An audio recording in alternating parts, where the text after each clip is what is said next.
and some big results in the AFL this last week or this week, whatever you want to say. So good to get into that. World Cup as well.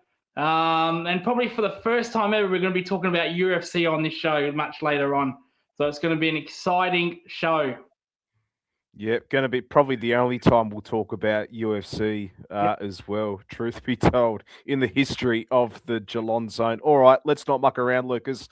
Let's get on to the footy, round 18 of the 2026 Toyota AFL Premiership season. Starting off Thursday night, Fremantle and the Sydney Swans at the Optus Stadium. I nearly said the Adelaide Oval for some strange reason, Lucas. I do not know why. But yeah, it's the Fremantle Dockers back on the winners board for this one. 38 points. Geez, so inaccurate this game, Fremantle. As you could see here, 0 goals 11 in that first half from the Dockers. That's just been for the problem, Fremantle. That could be a problem for them coming into September as well. Their goal accuracy, we know they're dominant in territory-wise and all that, but just not hitting on the scoreboard. We knew they were going to patch it up in the second half, but yeah, it could come costly if they've got aspirations to make a grand final, yet ultimately a premiership. But, look, they did what they had to do. Sydney were quite good as well in the contest and until a bit late, but, the Wharfie time, that was bound to happen in the fourth quarter. Your man, Lucas, Charlie Curnow, 5 goals. So... and he's leading the Coleman at the moment. But my only criticism, where was he when the game was to be won? Whereas Josh Tracy kicked a couple of goals in that fourth quarter. But I can't criticise Curnow too much. Like he did his job. He's looking in fine form at the moment. But yeah, the Dockers are flying. I think they've pretty much signed up they're the first team to lock away for a final spot. Either in the top 2. So they're the first team to be qualified. Sydney, yeah, you just feel like the wheels are sort of slowly falling off a bit in the close of business season. Yes. I don't think Sydney did a whole lot wrong in this game. But their pressure in the first half was elite. Absolutely fantastic. Yes, Fremantle couldn't hit a sign button with a machine gun from 5 metres out. But I thought Sydney's outfield pressure was outstanding, to be honest. They really brought the heat for me. Probably Freo should have kicked straight, would have been probably more in front. But this match was lost in the third quarter for me, where Fremantle just picked up a gear. It's not that Sydney played bad, it's just that Fremantle had that extra gear. It reminded me of Brisbane last year when we played him in the grand final, where Brisbane said, none of this rubbish, let's find that extra gear. It reminded me a hell of a lot like that. And Sydney, all of Sydney's pressure just went down the drain. Fremantle's last quarter, I think they kicked like 8 goals to 2 or something like that, just blew them away. And it's just a hell of a lot like Brisbane last year when they'd find that extra gear when it was needed. And there's not one team that can go with them. Not one team. If they do this on grand final day, I don't care who you're playing, they're going to beat. So they are no doubt favourites for me by a mile, absolute mile. They're going to play their home qualifying and prelim finals at home. The only thing that is stopping them is expectation and choking. And Adelaide was a little bit of a victim like that last year. That's the only thing that's stopping Freo, but I don't see that in this team. This team's been around for a long time. Don't forget, this is not a new team. Justin Longmire was in real trouble coming into this year. He had to do something. He's tweaked up the game plan. He's been more attacking, which was a godsend. Everyone wanted that from Justin Longmire. And boy, they are the best team in the competition. So I don't see them capitulating because they're not new. They've been around for a while. And I think they'll just walk into a grand final. Yeah, no, 100%, Lucas. I definitely agree with all of those statements there. And the number one thing as well with Fremantle, they're healthy with their list as well. No injuries whatsoever. Um, and I don't know why people are comparing them to the Adelaide Crows from last year, thinking they're going to go out in straight sets. Well, the Adelaide Crows, the only A grader they have in their midfield is Jordan Dawson. Fremantle have 3 A grade, or if Yeah. you want to include 4 with Luke Jackson in the ruck, they have 4 A graders in that midfield. They've got Andrew Brayshaw, Hayden Young, Caleb Saron, Luke Jackson. You can even put Murphy Reed in there as well, who's attended centre bounces too. And which Jezelenko said, how good is Murphy Reed? Got a bit of Stevie J and Gaz Jr. about him, I reckon. Absolutely. He definitely reminds me a bit of a young Stevie J. You know, sits in the forward pocket, does damage in the front half. But, you know, I reckon he's going to be a midfielder down the track, Lucas. He's got a bit he's a bit of a little Nat Fife or a Nat Fife in him. Murphy Reed, just X factor sort of talent, and you know I think he's the best player in his draft class so far in this one. They've got super stacked sort of talent, and they do have experienced players as well. We talked about Brayshaw, you know. In the back line, you've got Jordan Clark, you've got Alex Pearce, Josh Tracy up forward as well. Super stacked this team, and you know you got a home fight. You got the double chance home final at Optus Stadium as well. It's theirs to lose. It's the red carpet has rolled out for the Fremantle Dockers. But yeah, I think what Jezelenko said, Frio's big premiership test will be playing Melbourne at the MCG in a few weeks' time. No, you're absolutely right, Jezelenko. And we talked about this a few weeks ago as well. That is going to be their big test, playing the Demons at the MCG. But I can't say why not. I can't say why not. They can beat Melbourne at the MCG as well. And exactly, you can't stop their win field. Melbourne, yeah, 1 or 2 will always get off the leash. Tracy's hands get me so hard. he's loving it. What's happened to you, Jezelenko? You're on the Fremantle bandwagon like me, mate.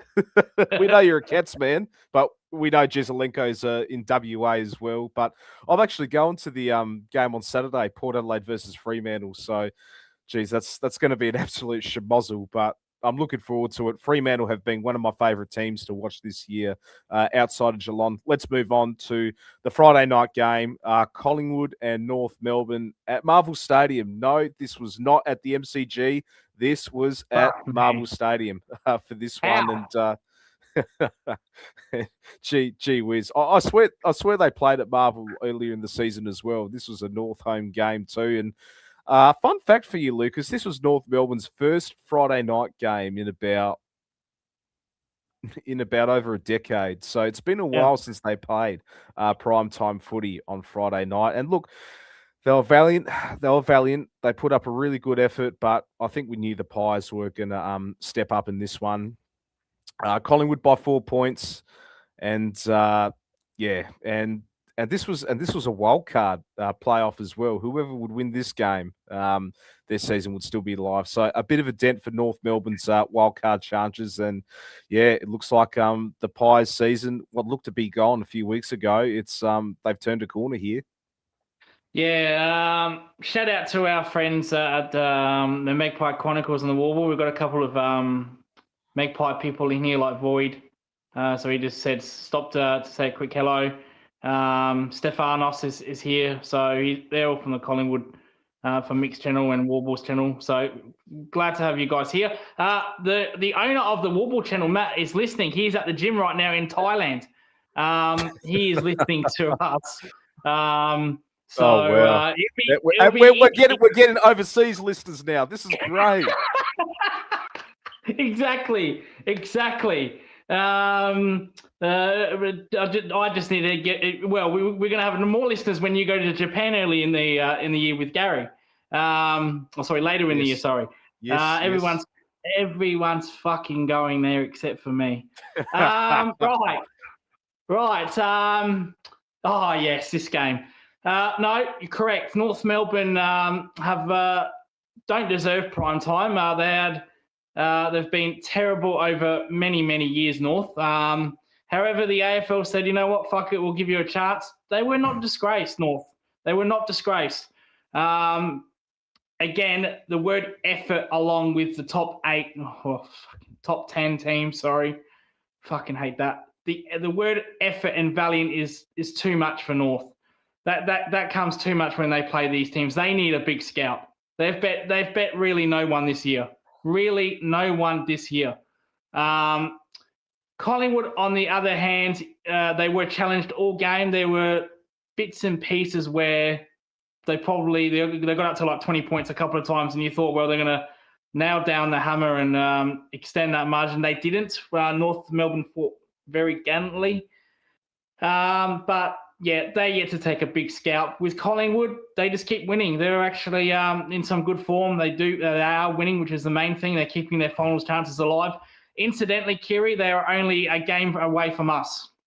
They're only a game away from us. Yeah, if North Melbourne were to win this game, they would have had the same amount of wins as Geelong, and that's and Collingwood as well. So, yeah. So 4 weeks ago, we were probably four games in front of Collingwood. So that's how quickly it can change, which makes our game our biggest game of the season coming up, because teams like Collingwood are right on our tail. Once again, the Dacos brothers, De Gorry, all had a good game. As they did, they've had De Gorry's had a great 5-6 weeks, hasn't he? My God, he has. So, and Dacos being Dacos, Josh Dacos, I think, had one of his better games of the season. So that's very pleasing from a Collingwood point of view. But with North, very disappointing. Yeah, they got to beat teams around them. There's no good beating up on the West Coast twice, which they've done that. They've bet on who they beat, Essendon twice. There's no point in doing that. You've got to at least win. They beat Port Adelaide, and but there's still a lot of flaws in this team, and you got Alistair Clarkson, every week at the press conference, saying, this was an honourable loss and all that. I think the North fans are sick and tired of it. They want to see progress and all of that. They know they're a much better football club than what they were a couple of years ago, or even more than that too. It's been half a decade since they've spent their years in the bottom two, but yeah, I think we just got it's just like West Coast. We got to see the wins on the board. The same with Richmond as well. They're getting sick and tired of it, the North fans, and I just don't know about Clarko. I just can't see him lasting beyond next year, if I'm being honest. Well, you need to go to our stats. So if you could go to, you've got this thing there. If you can go to the team stats, I like to see their kicking. If you've got that, or not so much their kicking, but their uncontested marks. I like to see that. Yep. So we know they're big on uncontested marks. Clarko's big on uncontested marks. He did that with Hawthorn. He's tried to bring the same game style with us. It doesn't have. Fuck, that's a shame. It doesn't have those stats, does it? It doesn't have the uncontested mark. Well, I guess you do. I guess you do the maths in this one. Well, okay. Now, fair enough. So 99 take 8. So that's 91, I believe. So 91 uncontested marks. That's way below what Hawthorn do, isn't it? Even with under Sam Mitchell. So they're still not clicking with their game plan yet. Maybe it's lack of talent. Maybe it's lack of personnel. Maybe it's coaching. But I don't see Hawthorn in this team yet, which Clarko's trying to do. So I still think they're probably 2-3 years away. Has Clarko got those 2-3 years? Probably not. Probably not. Truth be told, nah. I don't think so. Nah. Yeah, but I don't see that Hawthorn game plan that he had, that he's trying to get into North yet. He has good young players coming up: McKercher, LDU, Wardlow, who was injured this game. So he's got up and coming players, but I think he's surrounded by too many not good players. Simpkin was terrible in this game. Ed Allen, Boyd says pump up Ed Allen. Yeah, Ed Allen was fantastic in this game as well, in the midfield, also with his tagging. So I don't think they have the personnel. I think there's just too many players there that are passengers. Jack Darling is another one. He had a good game against West Coast. Well, big deal. So what? Where was your 4 goals against Collingwood? Lucas, I had to cut you off, mate, but some breaking news from the agenda setters from Tom Morris. Geelong has made a play for Zach Merritt. Oh, you're kidding. Geelong has made an unexpected play from Zach Merritt. This is from, I've got it on Twitter, but this has been from Tom Morris from the agenda setters. Kidding. Have we not got enough of those? We got Warple in the VFL doing fuck all. We're stealing a living Warple. Now we're going to get Zach Merritt. Oh, what happened to Hawthorn? I thought, well, if it's up to Zach Merritt, he's going to pick Geelong, isn't he? If we're interested, he's probably going to pick Geelong over Hawthorn. Yeah, I don't get that one little bit. Is that actually legit? Is that actually legit? Well, it's on yeah, it's on the AFL. It's on the AFL ratings website as well. But, geez, how are you going to fit that with Toby Green in the side as well? Or is this going to be the plan B if we don't get Zach Butters in this team as well? What we're doing is we are building a dynasty, but not for the AFL. We're building it from the fucking VFL. That's what we're doing. We're getting players that are just going to play in the VFL like Warple.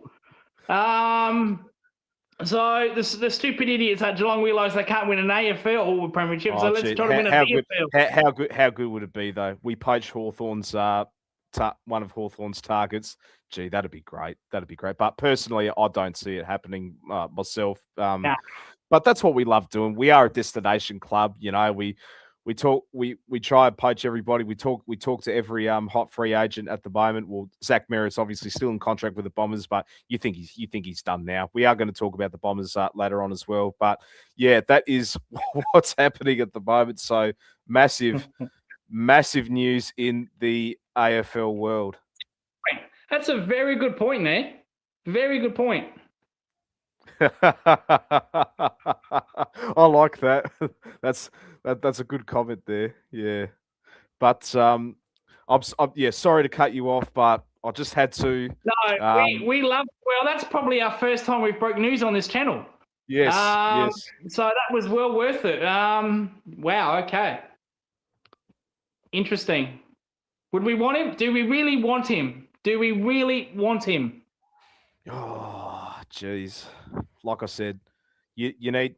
He could play inside though, can he? Or is he more of an outside? That means you have to let go of Danger Atkins. Those have to go. Yeah. Well, Danger wants to play on in 2027. I do not know why. Because he's fucking an idiot. So maybe Atkins is slowing down the last few weeks. He's not getting younger either. Void says, I do know that Bucks is a fan of Merritt. That's interesting. He tried to get him to Collingwood in 2017. Wow, didn't know that actually. Okay, there you go. Well, hang on. Now, if Buckley's deciding what players come to Geelong, that tells me he might be staying around for a little bit longer than the year. It looks like it. Well, it doesn't seem he wants to get the Tasmania gig, doesn't he? No. Oh, geez. But yeah, we could talk about a bit of Nathan Buckley later with the Geelong game. But first, we will talk about St Kilda and Port Adelaide. It's the Saints. They got the job done over the power at Marvel Stadium by 14 points. Port Adelaide didn't disgrace themselves in this one. I've said this time and time again. Port aren't as bad as what people think. You know, I just think that they're 2 or 3 years away from you know, back to contending again. But yeah, the big news obviously for this one is Zach Butters coming off with what looked like an ankle injury, syndesmosis, I think, and he's going to be out for quite some time as well. Could Zach Butters have played his last game for Port Adelaide? That will be seen. I did hear on a report earlier this morning that they are optimistic that Butters could play in their last game against Essendon, but what's the point? You're not in the wild card contention or anything like that. And I think this is going to be the reality for Port. This is going to be the reality for life without Zach Butters in that midfield. Jason Horne-Francis is going to in suspension trouble for this one. But yeah, we'll wait and see here. The first time we will see a Port Adelaide midfield without Connor Rozee, Zach Butters, and Jason Horne-Francis. So that will be interesting. It's going to be a Port Magpies midfield there. For the St Kilda, look, we know how good they are at Marvel and all of that. Nasiah Wangaling-Malira got himself 29 disposals. Callum Wilkie, 34, 12, 16 marks. He was absolutely impressive down back in this game. Bradley Hill got 39. Mateus Filippo got 24. He kicked himself a goal, so he's turned a corner there. Hugo Garcia, one of the young guns, he got 32. I guess it's all sort of clicking in for the Saints at the moment, and they are still in the hunt for that wild card spot as well, and they're going to be beaming with confidence playing against Geelong on Thursday night. Another team that haven't won a big scalp yet, St Kilda. That's the only thing. Again, they're a bit like a tier above North, but they're not. They're better than North. I believe if they played tomorrow, they'd beat North. But again, they're yet to claim a big scalp. Touch wood, that could be us this week. They were halfway through the second quarter. You thought St Kilda were going to win by 30 points. They play out. I've said this many times. When they play attacking football, they are as good as anybody. Unfortunately, after half time, this idiot, this moron coach, and this is the Lucas Kano right here. Can we get that up? Have we got a graphic? We haven't got a graphic. I wanted to talk about this specifically. I didn't have a fucking graphic. The Lucas Kano. And my Kano this week, last week it was the Gold Coast Suns. Well, they listened to me, didn't they? This week it is Ross the Boss. I'm sick of this guy. How the hell do they put up with him? You're up by 30. That's it. You're up by 30 points. After halftime, you shut up shop. You think, oh well, we're just going to defend. Port Adelaide in that third quarter, Kiri, they came back. And then it was a dogfight. Now, injuries got the better of them. It would have been, I believe, if Butters and Georgiades didn't get injured, I reckon they would have bet St Kilda. But this comes down to this coach. He hasn't got the players to play that way. Nas, Hill, who's their other midfielder? Wilson. They don't play defense. Wilson. Yeah. They don't play any two-way running defense. They like to be attacking players, especially Brad Hill. Brad Hill likes to attack. So they have a game style. When they attack, they look $1 million. Right? They do it to us every fucking time at Marvel against us, where they attack. Yep. And we get blown off the park. And then he always goes defensive. Against the bigger teams, he wants to go defensive. He hasn't got the players to do that. And how the hell the fans, the board, put up with that, I've got no idea. And incidentally, they've actually looked better without Tom DeConey down there, incidentally. They've paid $2 million for, which is an absolute disgrace. Ross the Boss, he's just, I think he's past it, absolute past it. And I feel sorry for Corey Enright, who imagine an assistant coach next to a coach that only wants to play one way. Can you imagine how painful that would be? I bet Corey Enright might have some brilliant ideas. Oh no, well, I can't do that because he wants to play defense. Just absolute pathetic by this coach. And it almost cost them in the end. They're so lucky Georgiades and Butters got injured, and Lukosius also got a calf problem. Very lucky. Otherwise, I think Port would have won that game.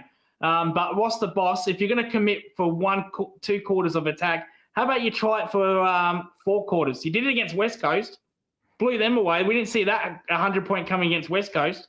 So you've got the players that want to play attacking football, but you don't let them do that. That's not good enough from Ross the Boss. Pathetic. On Port Adelaide, you can take that down now, Kiri. Rant over. Well done. Galleon in defeat. They were brave, Port Adelaide, but again, too much of that word is against bigger teams around them. Too much of that word. They're capable of beating. They won that showdown against the Crows. I don't know how, but they won that showdown. And then they backed it up the next week. I'd pick St Kilda in this game, but they were very gallant, even with the injuries that they had. Jason Horne-Francis was on one leg in that fourth quarter. Lukosius was an absolute passenger from the first minute. What a waste of money. And another smart decision. He can't even run, for goodness sake.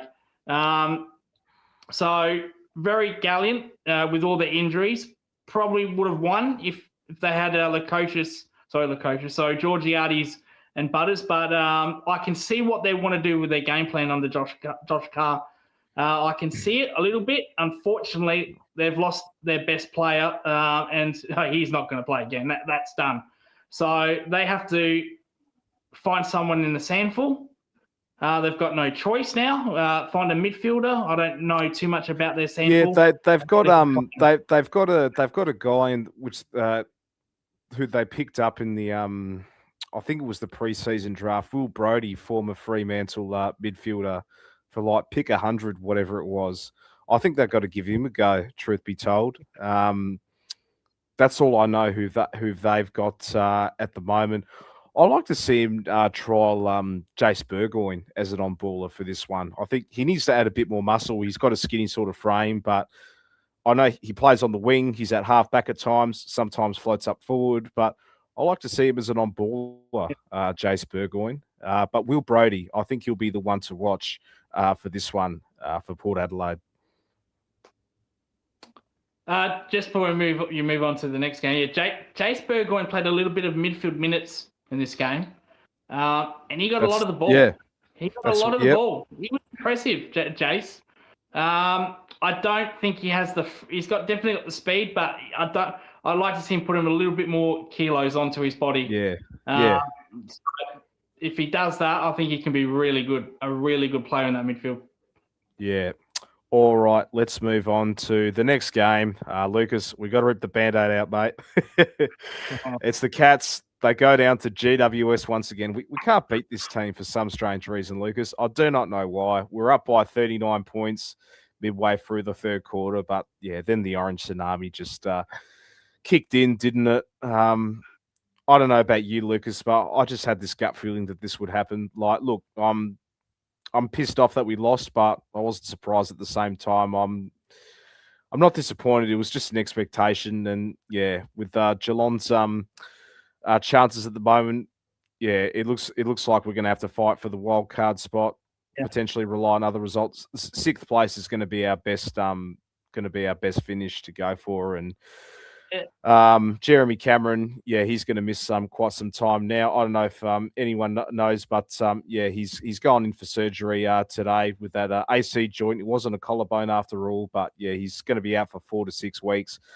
I think just put him on ice. Truth be told, you know, get a kid like Jay Polkinghorn to the side, see what he can do in the meantime. And yeah, there's a few blokes horribly out of form. Well, we got a few injuries.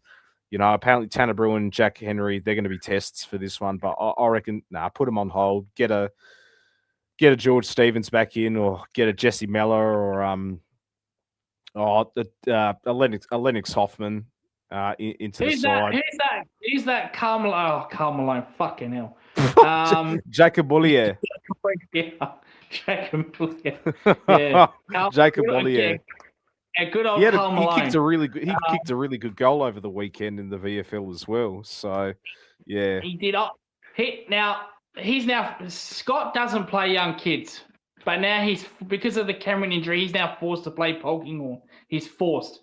He cannot select. He can't not select Polkinghorn. He has to pick. Yeah. He can't. Just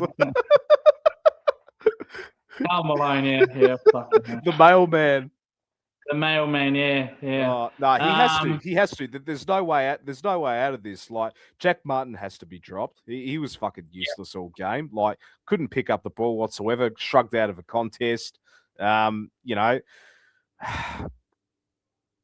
there's no excuse. There's no excuses now. There's absolutely no excuses. And I'll tell you this, Lucas. Like Shannon Neal, he has to fucking lift. He absolutely has to fucking lift in this one too. Sam Taylor gave him an absolute bath in this game. Shannon Neal was borderline pathetic. He is a 200 centimeter plus giant, and he didn't use his fucking body.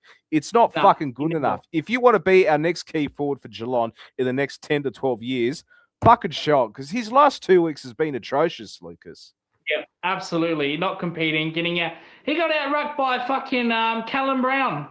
All I saw on Callum Brown's leg was a fucking bandage from his toe to his fucking knee.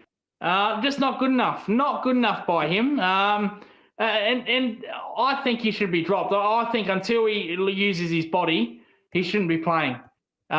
Because it seems to me he wants to be that run and gun Gunston type forward. He hasn't got the agility for that. He's too tall for that. And defenders are gonna get. He wants it on a silver plate. That's not fucking good enough. That's not a forward. That's not a good player. You fucking get your own ball. I want to see him get his own ball. I want him to crash a pack. It's almost like he's afraid to get hurt. He's afraid to get hurt. And that's just not good enough. Really not good enough by Shannon Neal. With Cameron, we told how many fucking weeks did we sit here and say, Chris Scott, one day it's going to go horribly wrong with him. And what you know what I'm going to say, Lucas. Like I do agree with you there, but that first quarter, he was fucking good. Yeah. I liked his role at halfback. I got Max fucking Holmes out of there. Thank fuck for that. Bad news is Max Holmes had to go back in there and he turned into fucking shit. Cameron had 19 touches at halftime, before halftime. And he was fantastic, Cameron. Now we know he's not going to be halfback because he's a forward, but I wouldn't mind him going back in bits and pieces, especially if he has quiet games. Send him back down there. I like his role behind the ball. He played that Brian Myers role perfectly too. Bit of a mix of a Tom Stewart and a Brian Myers hybrid sort of play. Playing behind the ball. 10 marks, just like I said, and he was delivering it to our forwards as well, getting it to Sean Manor, getting it to those other blokes. I'll get Void's comment back up. Briggs is a very average ruckman. Should have kept the young guy. Yeah, we should have played Mitch Edwards in this game. But Blitz isn't going to get the job done for you in the ruckman. And when you put Sam De Koning, Sam De Koning has been good. He's been serviceable, but he's not your long-term solution for this one. You put him in there along with Jack Henry up forward. That's two defenders bringing them out of position. That leaves holes in the back line as well. You got Tom Stewart trying to pick up all the mess as well. We know that Zach Guthrie's been horribly out of form this game. Yeah. Jake Kolodjasny, I'll tell you this, and I said this on the match review yesterday. Jake Kolodjasny was pretty good. He fucking blanketed Jake Stringer in this one. So I'll give him a pass mark for that. It looks like he's going to play another game, isn't he? Jake Kolodjasny. Stringer's a big dozer though, Stringer. But that's the thing. Like the last game, he kicked 5 goals against us as well. So and yeah, that's probably going to be his one good game of the year, Jake Kolodjasny. But yeah, we got absolutely towed in the ruck. It's always the part-timer ruckmans. Kieran Briggs played like a prime Polly Farmer in this game because we didn't have a pure recognised ruckman. You have, when you're driving a car or you use the analogy and nail in the coffin, when it comes to Chris Scott's career, I think one wheel has fallen off.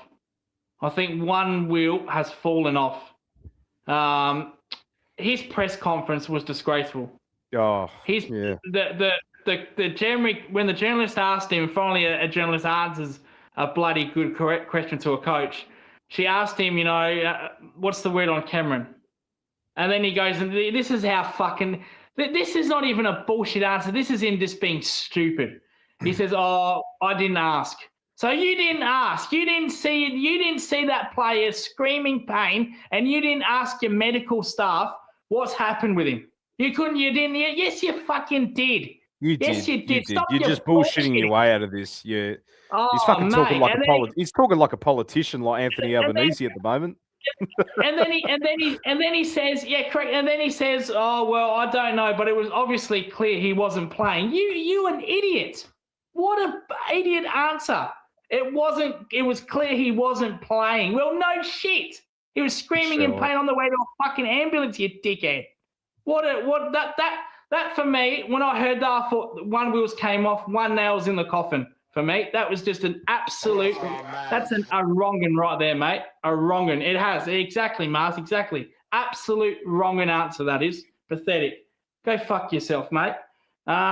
If you're going to act like that, it really is disappointing from where Chris Scott was a month ago when he essentially called out Tyson Stengel at that press conference that we're not a charity and all that to now showing a lack of duty of care in this one as well.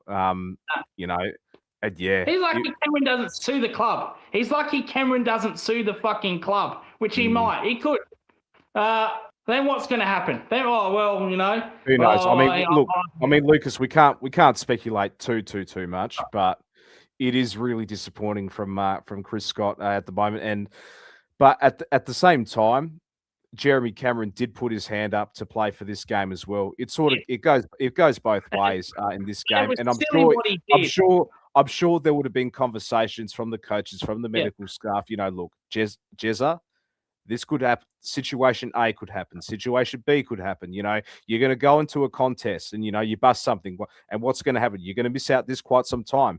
And when, you know, all right, you're out for the rest of the season, but you come back in, you know, you're 33, 34 years old. You know, you're not getting younger, Jez. Like, it goes both ways, Lucas. It does. No, it does. And what he did was silly because he didn't have to do it. Like, he came from the top turnbuckle and dived. You know, 10 meters forward to get that ball. He didn't need to do that.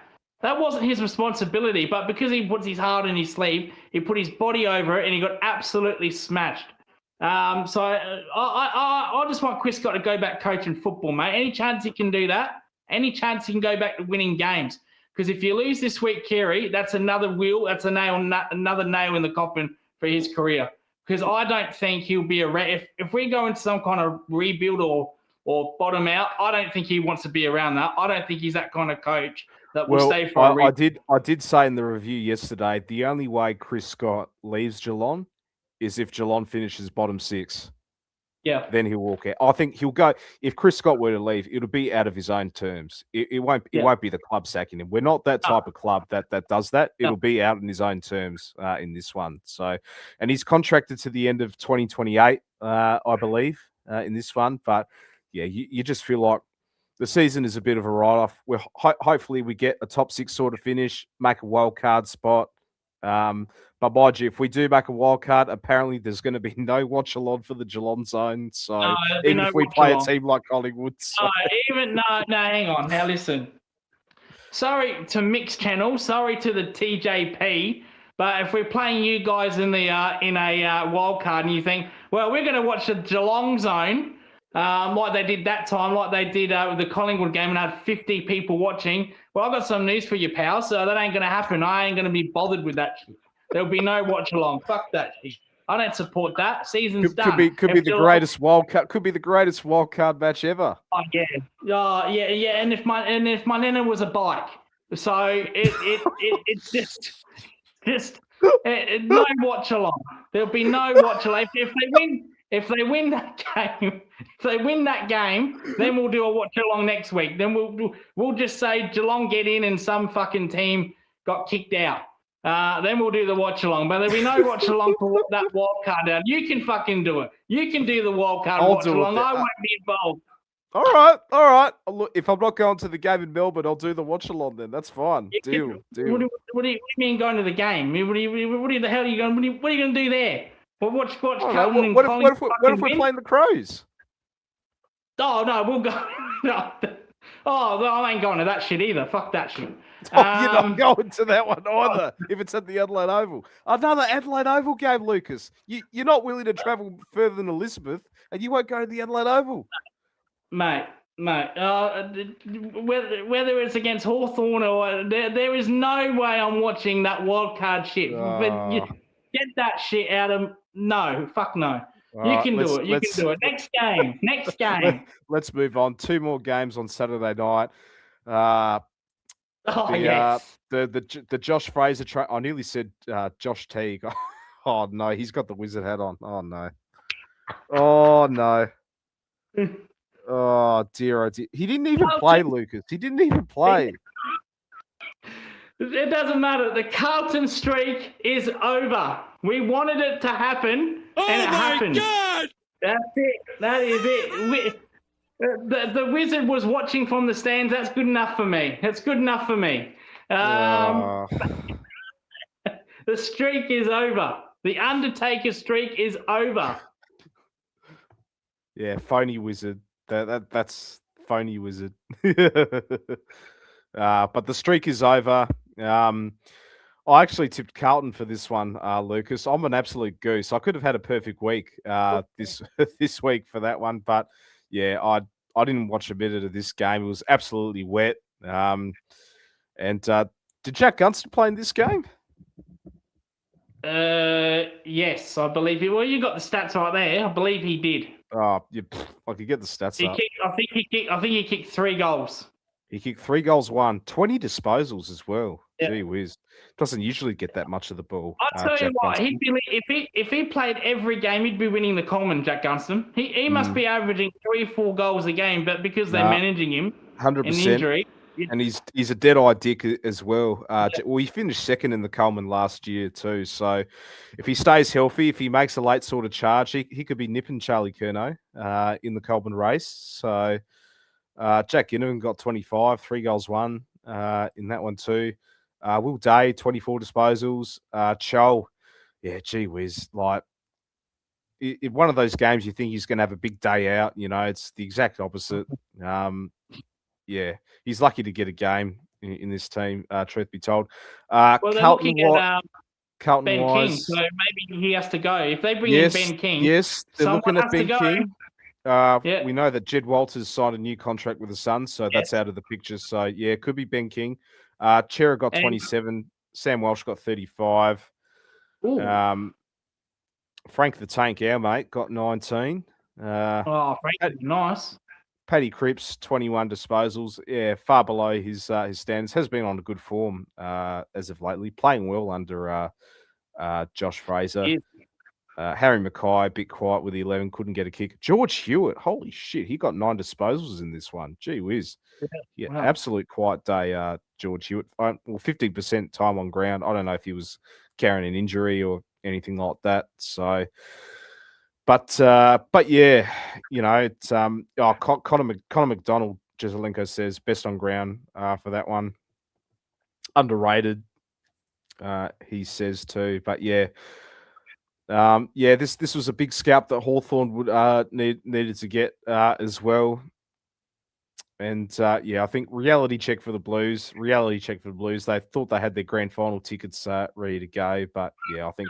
And now they've got Collingwood. They got Collingwood next week as well. So yeah, I think it's the Carlton. I don't know. This is also breaking news from me. I've got some breaking news. Go on. Carlton, when Josh Fraser took over, Carlton gave out Velcro membership cards, so you can tear your membership up, and then you can get to the game the next week.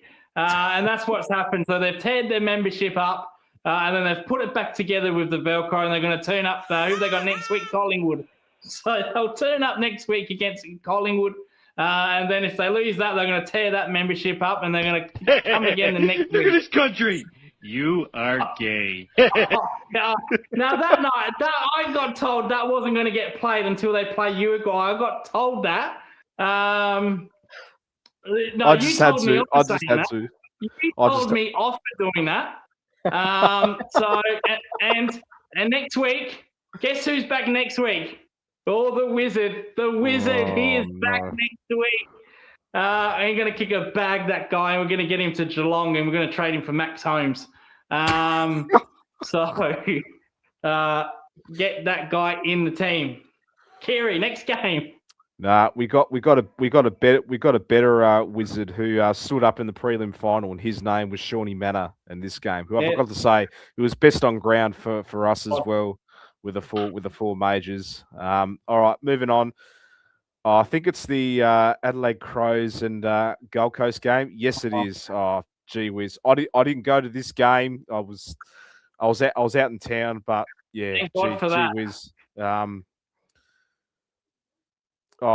on, Lucas. I'll get you to talk a bit about it first. I need to do something, but yeah. I'll be right back. I'll be right back. I don't know if that's a good thing or a bad thing. But yes, right. Oh, this shit. Gold Coast Suns, absolutely pathetic. I gave them the Lucas Kano last week. And another pathetic performance by Hardwick and his boys. Terrible. Didn't want to bring the contest. Didn't want to put their heads over the ball. Controversial moment with a fan. The fan saying to Dimmer, Coach of the Year, sarcastically. It's pretty amusing. Dimmer didn't like that. Lashed out. Strangely, bizarrely, he said that their season was done. I can respect his honesty. But, mate, you still got 6 games left, and they're only 1 game out the 8. Or out the 10. So, if I'm a Gold Coast player and I hear that, yeah, respect your honesty, mate, but fuck, I wouldn't be too great as a Gold Coast player hearing that. 6 weeks in, you're only 1 game from the top 10. The Crows, they're dangerous. They're yet to claim a big scalp. They've got to go to Sydney this week to play Sydney. So they need a big scalp. They're yet to beat a big team. But they were fantastic. Walker was absolutely fantastic in this game. They still. I don't like the three tall forwards. In Fogarty, Tex Walker, and Phil Thorpe. I think they're too tall. They were exposed in the finals, but that's something Matthew Nicks won't come away from. He will still persist with that. They just monstered the Giants, the Gold Coast Suns defense. Dawson, Rankin were very good as well. But this for me is more about the Gold Coast Suns and the LA Crows. Another dismal performance. Obviously, they don't watch this show because I gave them a spray last week and it meant bugger all. But that was a disgraceful performance. Their biggest problem is clearances. I don't understand this, Kiri. Slash Mr. MBN. They've got 2 Brownlow medalists in that midfield. They've got also 2 A-graders in that midfield. Yeah, and they're no, getting they do. Smacked week in, week out. How the fuck does that happen? Nah, you're spot on. 2 Brownlow medalists. I thought they'd just have 1. Petrarca and Rorel. Petrarca's never won a Brownlow. He won a Norm Smith. Never won a Brownlow. Yeah, he's won a Norm Smith. He won a Norm Smith. I will apology. Well, he's still an elite. They've still got fucking 3 elite players and 2 A-graded. No, and 100% Lucas. And apologies, ladies and gentlemen. I had to go do something, but a bit of a hydration break, like in the World Cup as well. So I got my water bottle. It ain't 30 degrees. What are you talking about, a hydration break? I saw a hydration break last week and it was 10 degrees. What fucking Americans and their commercials, bunch of dickheads, man. I mean, this is the Gold Coast team. They had 11 players who were top 10 picks that played in that side as well. We took the Matt Rao, Anderson, Leo Lombard, Bailey Humphrey, all those blokes, and you add Christian Petrarca into that team as well. Jeez. Well, I've never seen a team implode so much like the Gold Coast Suns, like with the expectations they had in pre-season and obviously after that opening round win. And I'm saying this again, and I'm sounding like a broken record, but it's simply not good enough. And I knew they were going to struggle against the Crows at the other level. Not easy winning over there, but I didn't think they would implode this bad. Probably a 40 or 50 point loss. Yeah, not 79 points, not 79 points. And I don't know if you saw the press conference afterwards with Damien Hardwick. The fact that he's conceded defeat, waved the white flag declaring the season's over as well. That's just such a defeatist attitude. And like the week before, he was like, "Oh, we'll make the wild card, we'll be fine." It's just such a defeatist sort of attitude in Damien Hardwick. And yeah.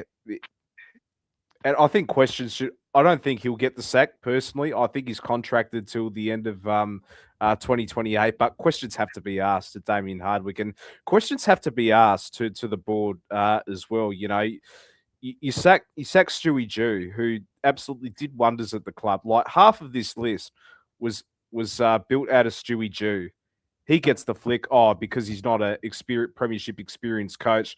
We're gonna go to Italy. We're gonna find Damien Hardwick, who's on holiday. He was in holidays in Italy after he jumped ship to Richmond. Oh, he's a 3-time premiership coach. We'll go get him. Oh, yep, he's the man.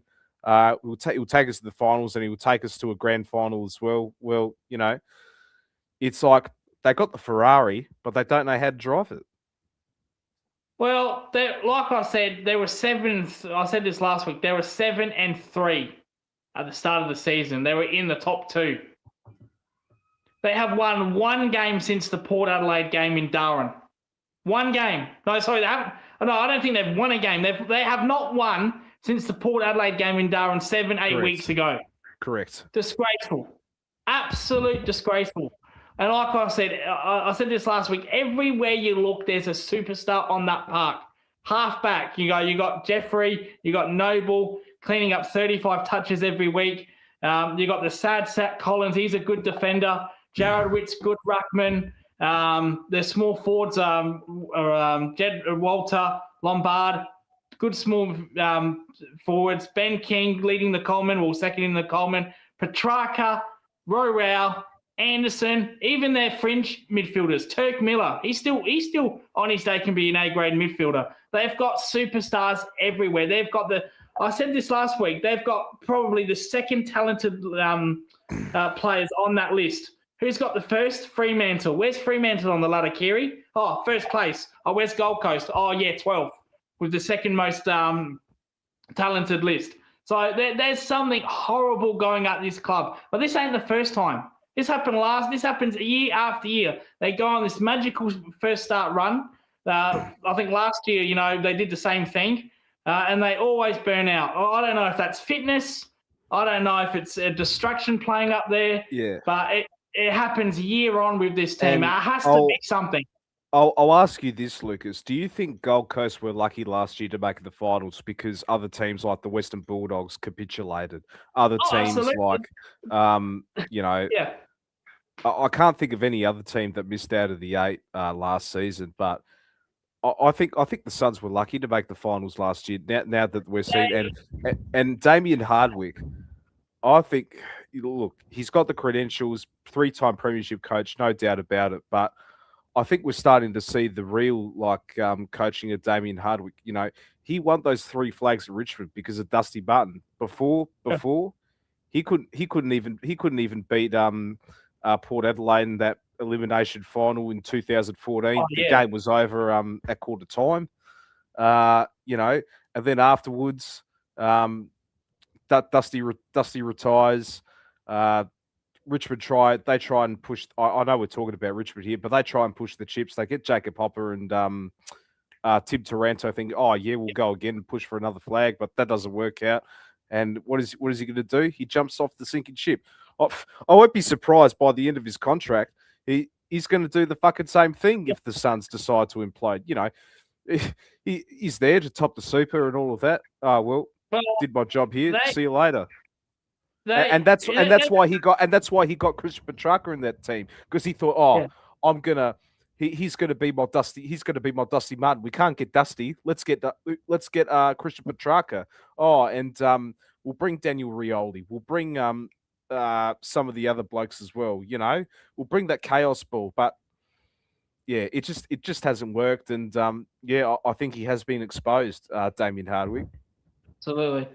Well, they only made that finals because of that Essendon game. They got postponed. And when they played Essendon... Yes. 3 days before that, Kira, they played Port Adelaide and Gold Coast. I've done Port Adelaide. They were done. Ken Ingley's last game, and Port Adelaide won that game in Gold Coast, remember? Buck's last game as well. They were always going to win that one. Yeah. So, and Gold Coast folded in that game. Oh, here's a silver platter. Here's Essendon. Courtesy of the AFL, the Nepo babies. There you go. And Gold Coast disposed of them. Absolutely disposed. They had 22 players injured. That's the only reason they got in, because they played Essendon at that time. If that was a Collingwood, if that was a Brisbane they had to play in that last game, they wouldn't have made that. They would have got smacked. No chance. No chance at all. No. But yeah, gee whiz. I know we're talking about more of the Ball of the Suns. Yeah, my thoughts on the Crows. Yeah, look, they're always going to bounce back in this one. They're They're playing good football at the moment. I'll get the stats in this one Need a too. scalp though. They need a big scalp though. But who they got? They got Sydney at the SCG next week, so that could be their big scalp as well. The Adelaide Crows. Jordan Dawson, 2 goals, 1 off of his 29 disposals. Taylor Walker, 5 goals, 4. He could have had a big day out, but he's having some good form. He's having some good form. Taylor Walker. How much did Phil Fulk get? One, I think. One behind. One behind. Yeah. He's gone off the cliff, hasn't he? Yeah. And I think that's why they're playing Walker, because I think they would love to see someone take over Walker, but he's still their best forward. He's still their best forward. A bit like Patrick Dangerfield being our best midfielder for Geelong at the moment as well, other than Max Holmes and Bailey Smith. But anyway, let's move on. I think we got 2 more games on Speaking 3. Of our good friends, the Warballs. Matt has came in from Thailand. Hello, guys. Hello, Matt. Hello, Matt. Pump that How you doing, mate? Matt. Pump that iron in Thailand. Pump that iron. Have a nice Thai green curry as well for dinner. Yeah. As well. I'm sure he's had plenty of that up there. Sunday, Western Bulldogs and the West Coast Eagles at Marvel Stadium. Yeah, a bit like North Melbourne, they were valiant. They put up a fight, but I think they were up by like a goal at half time as well in this game. But West Coast, the Bulldogs, that they're always going to come back in this one. Bontempelli, he was absolutely huge in this game, and Luke Beveridge, he wasn't happy in that press conference though. He absolutely wasn't happy in that press conference, and rightly so. I think I thought this game was going to be. I thought they were going to take a scalp out of this one, the Bulldogs. But, they're hanging in there. But, yeah, I think they still got a bit of flaws. They get caught out of the back easily. And against the bigger teams, they just can't get it done. But they did what they had to do, but probably expected more from the Doggies. I thought Footscray played awful this game. And they're lucky they played West Coast. And they're lucky West Coast couldn't kick straight. West Coast can't. I don't know why there's no pressure on this coach. Again, the basic goal kicking, West Coast failing that. And what's happened to Waterman? Like, what's absolutely happened to Waterman? He shouldn't. I know that's a big call to drop the guy that's taking your contested marks, but there's no. You can take as much contested marks as you want, but if you're not kicking them between the sticks, you're obsolete. I'd rather, if I were the West Coast coach, I'd drop Waterman and give the keys to Shanahan.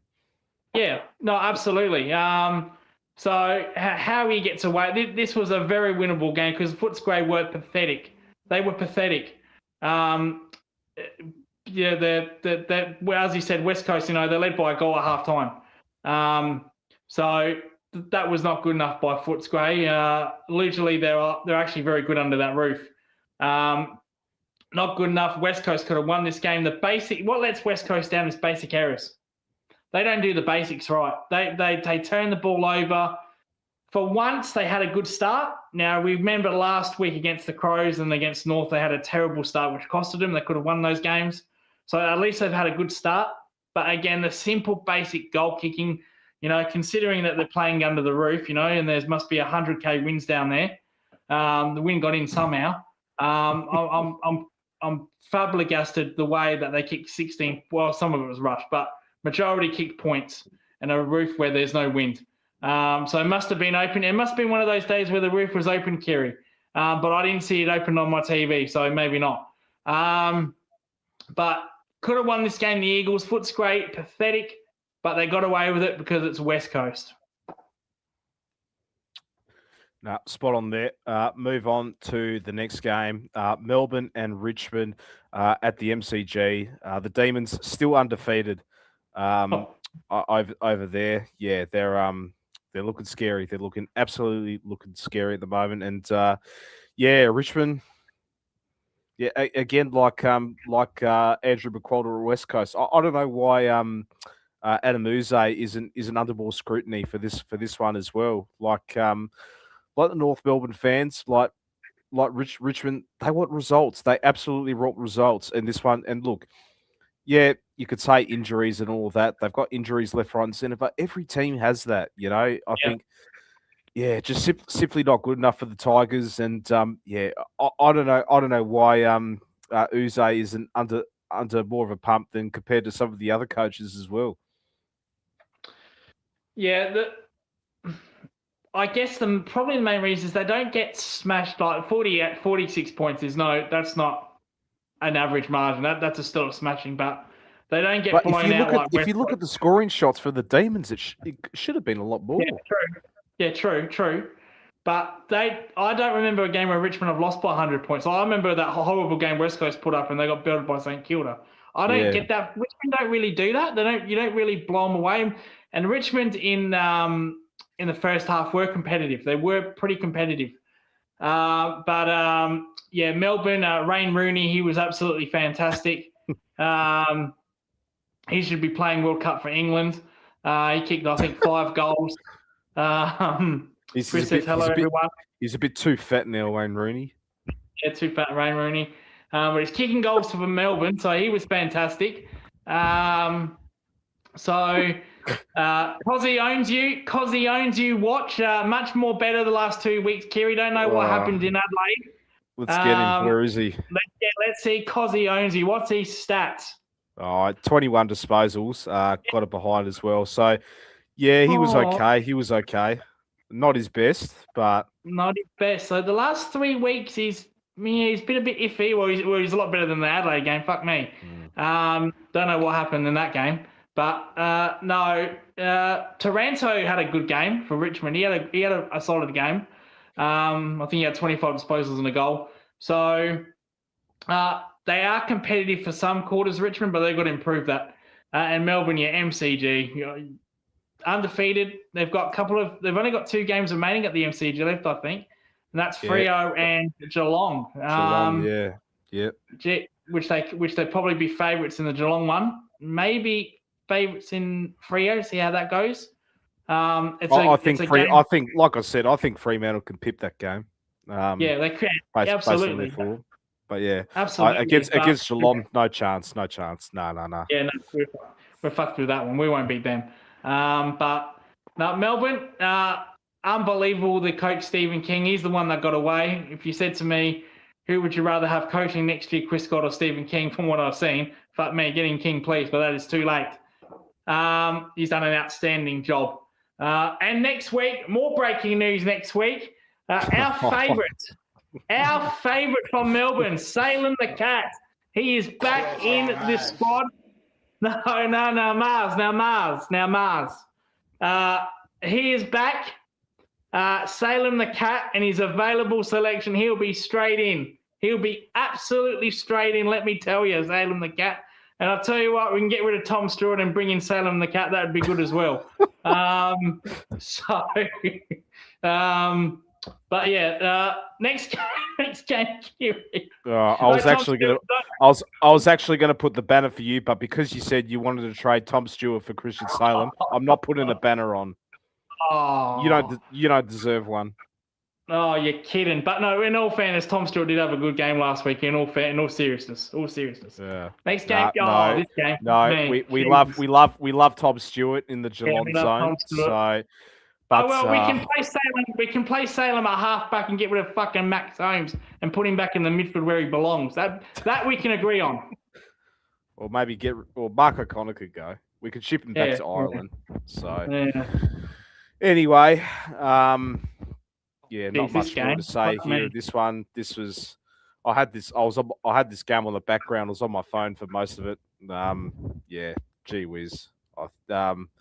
This Essendon team, I'll tell you this, Lucas. Will we have, for the first time in VFL AFL history, will Dean Solomon be the first interim coach to be sacked in the middle of a season? Because they have been worse under this guy. They've got worse than Brad Scott. We need Boyd's wife on Ray of Sunshine to get to cap us through this mess. They have gone worse. I didn't know that could be possible. They're not even competitive now. What do they kick? They kick two behind. They kick about two behinds at half time. Hold on. I'll get the score then. What do they kick? So they only kick they kick 4 points. They kicked 0 goals free in the first quarter, and it was and 1 goal and only 1 goal. 1 goal in a 1 goal for 3/4 of footy. That is that's not even AFLW level, mate. That's not good. I reckon fucking an AFLW team could beat. That's how shit Essendon is this year, man. Players have checked out. Players that are playing that don't want to be there. Why is Merritt even playing there? I got no idea. Clearly, he's checked out. Yes, he's got to be dropped to the twos. Darcy Parish, Andrew McGrath, all those blokes. Get players that actually care and fucking want to play for the badge. You know, like. But I don't think the whole playing group wants to fucking play for the badge. That's the problem as well. Well, Caddy re-signed, but he's only there to pump up his stats. He kicked 3 goals this game. I'll get him at. Yeah, it's never too late. It's never too late, Nate. You want to come to Geelong? Never too late. Caddy kicked 3 goals. I'm sure he'll be delighted with that one. They've gone worse. I don't know what to say. Brisbane, on the other hand, I don't even know what to say either. They did what they had to do, I guess. That was nothing more than a stat pad game for Brisbane, to be fair, if you want to be brutally honest. Essendon, maybe they can get Stephen Dank back and get some performance. Well, they're getting James Hird back. Yeah, you may as well bring Stephen Dank. You may as well bring Joe Watson in to lead the club as well. That's all I've got. That's all probably you can do to make yourself better. I don't know. Yeah, get Joe Watson back. You can fuck me. He'd still be your best player, Joe Watson. Shit. Who we got? We got Matthew Lloyd. He's still in good shape. I'm sure he can kick a goal or two. Matthew Lloyd. Aaron Davey. Get Aaron Davey into the club. Blake Carosella. Got to get my man Anthony McDonald, Tip and Woody. Tip and Woody, yes. Yeah. I reckon Dustin Fletcher could play a game or two down back. Gary Moorcott, he was looking good in the Legends game before that. I reckon all these boys could play and they'd do just as good as what we're seeing out here. We can get Stephen Dank as the coach. But that's all I got. That's all I got for you guys. I can't help this team. They forget about 1 priority pick. They need fucking 5 priority picks. This club. So, controversial Lucas tonight.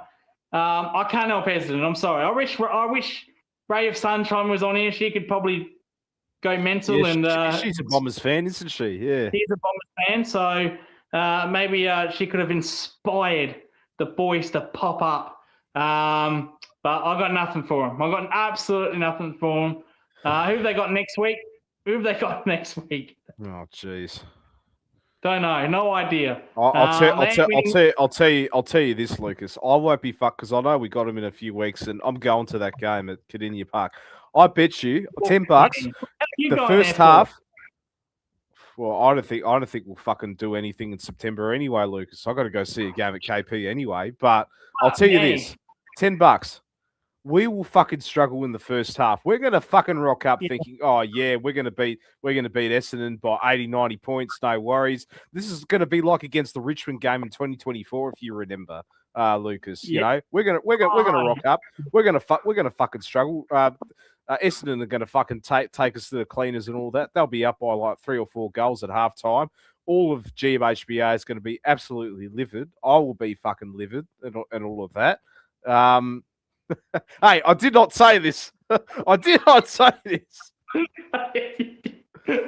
all I'm saying is, I bet you the first half we're going to fucking struggle, and then at halftime, Chris Scott, he's going to fucking kick the rocket out of the arse to the boys, and and then we'll start, and we'll probably win this one by 30 or 40 points. Like that's what's going to happen, Lucas. You see McGrath in the midfield. You see Kako in the midfield. Yeah, that's what happened last year. Yeah, Exactly. And they walked it out at 3 in the third quarter, just walked it out while we're just playing with ourselves in a world of our own. There you go. So Mr. NBN, no chance of beating Essendon. That would be the season. Yeah, I swear to God, man, like that happens. I won't be fucking renewing my membership next year. Seriously. You're actually going to this game. I am actually going to this kidding game. me. You're kidding. Well, you know, I can't. It's the only game I could possibly go to. Is I would have loved to go to the North Melbourne game because that was a double header with the women's as well. But they got this bullshit fucking floating fixture and all of that, you know, and they announced it a week before. Is that game? Has that been announced? Oh no, because you knew I was targeting that game to go. I said if it's a daytime game, I'll go. But they still haven't done it. If it was daytime, would have been perfect, you know. But what day is it going to be? Because you know, when I could put in my RDO for work, when I could fucking accommodation, all that sort of stuff. But, geez, yeah. The time the AFL get it right would be fucking 24 hours before the game starts. Just release the whole fixture like what you used to. Like, stop with this floating fixture bullshit. It's shit. Yeah. I don't like it. You know? No, I completely agree. It ain't that fucking hard. And I thought the floating fixture was to stop fixturing problems, and yet we still have Friday night, Thursday night blowouts. Yeah, with shit teams on there. And Thursday night double headers. You get games that are fucking overlapping and shit like that as well. You know? Oh, it's bullshit.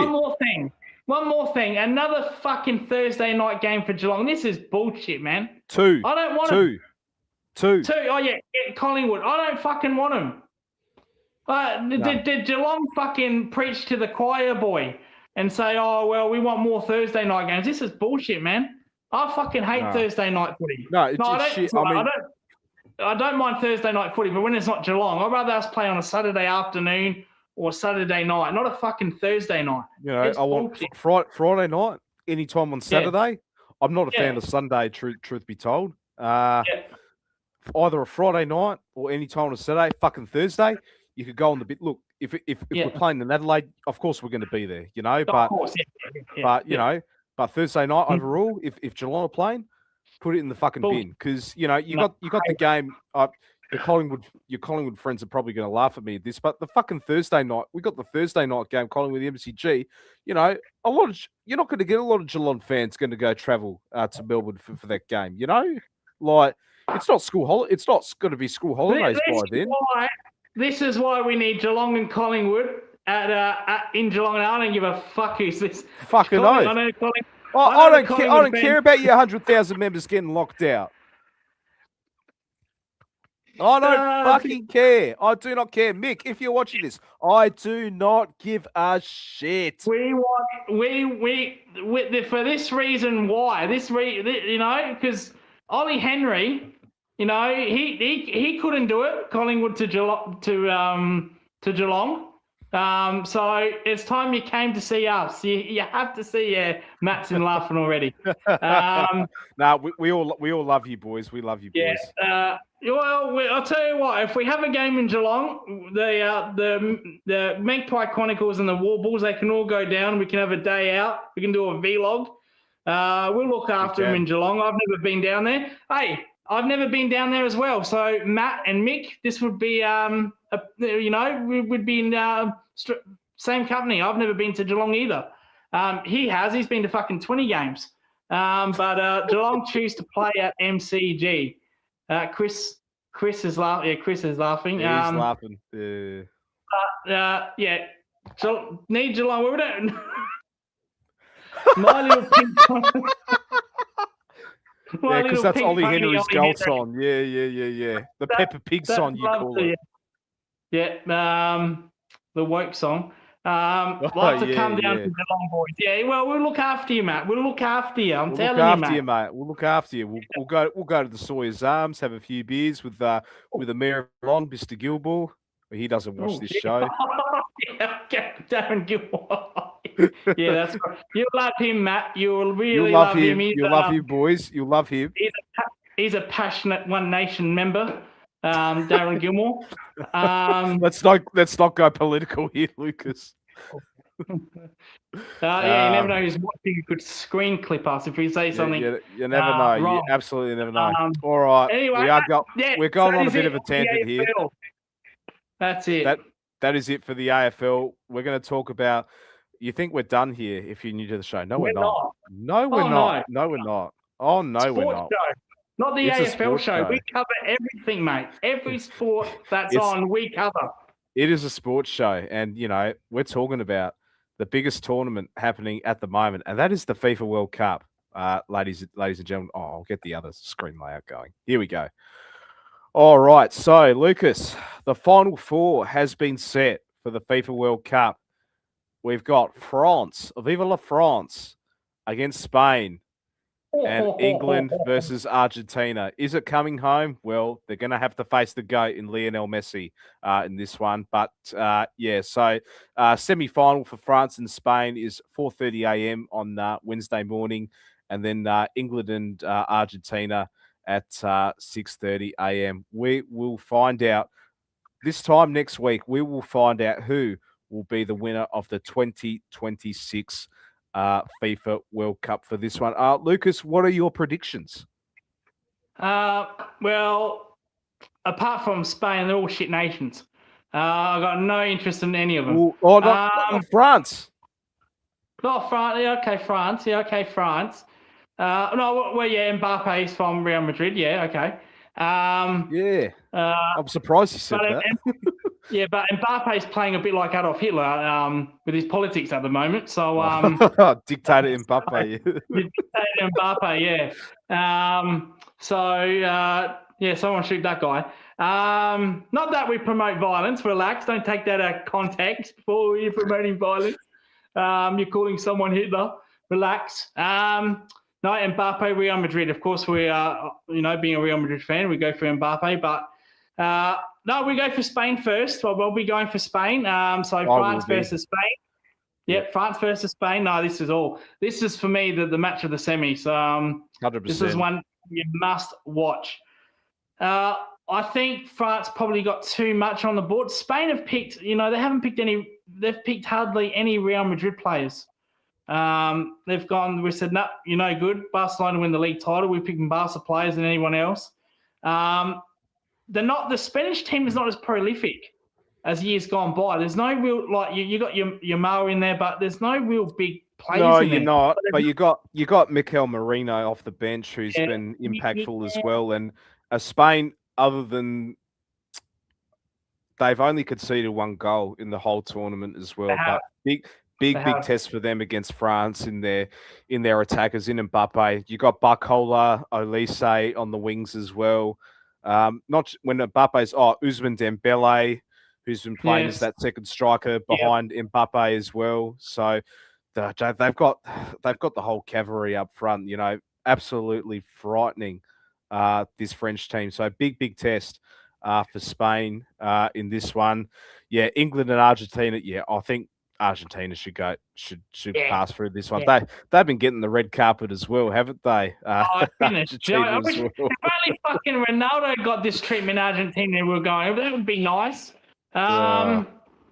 Anything to get on Messi's jock strap, wouldn't they? FIFA.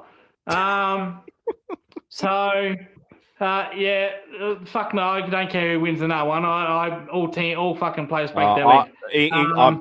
Anyone but England. That's all I'm going to say in this one. Liverpool players playing in we got McAllister playing for Argentina. But about England? We got Alexis McAllister for Argentina. Our new Spanish kid, Invicta Munoz, who's on the bench, but not really much minutes, but he's one of our new Liverpool players.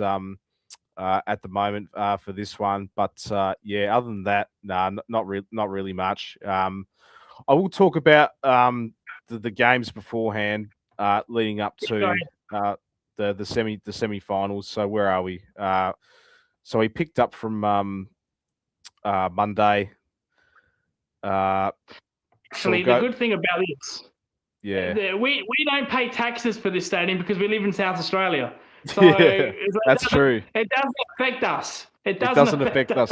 Well, maybe my membership probably because I am a paying member and it's not fucking cheap. Yeah. So Yeah, you're a paying member. I'm not. Fuck that. As scam as yeah. that club. Fucking hell. Oh, fucking hell. I wasted $300 for the P1 like priority for the if Oh, I you're thought we'd go in the kidding. grand final again. But look, it's love for the club. It's love for the club. That's all it is. That's all it is, you know. Like yeah. Oh, dude, Anyway. we'd love to have the Gory. He can stay at Jez's farm. Yeah, oh no, probably not. Probably not. So Spain knocked out Portugal in Ronaldo's last game for his team. Belgium 4-1 winners over USA. You know, Donald Trump and all of that to get a red card overturned, but they couldn't buy a win in this one. So they got. That happened with Bellingham. That happened with Bellingham. That happened with Bellingham as well. I thought he got suspended too. Yeah. So what's the point of giving red cards out now when players are going to play the next week? You might as well not even fucking give cards anymore. Yeah, it's all over. The red card is gone. It is absolutely gone. Argentina 3-2 over Egypt. Switzerland won on penalties against Colombia. France too good over Morocco. The Morocco goalkeeper, kudos to him. If it weren't for him, I reckon this would have been a 4 or 5-0 thrashing. So they were valiant there. Spain 2-1 over Belgium. Yeah, that was the only goal they conceded against the Belgians, but you know they did what they had to do. Take him. You got him. Take him. He's yours. Done. Done. Oh no. Well, you wanted Max Holmes. No, he's yeah, he's playing now. Nah. You could take Nathan Buckley back if you want. He's your favourite son. You can take Nathan Buckley back. Yeah, give us the Gory. We'll give you Buckley back.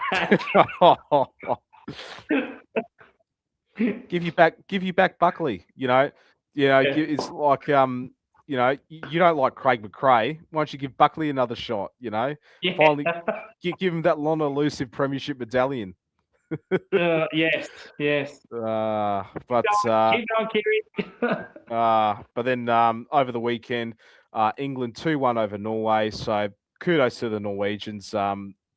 What a campaign this has been for them. Erling Haaland been absolutely sensational in this tournament. I've loved watching the Vikings and the fans doing the Vikings. The roo. Yeah, that's dark horses, aren't they? Yeah, they weren't.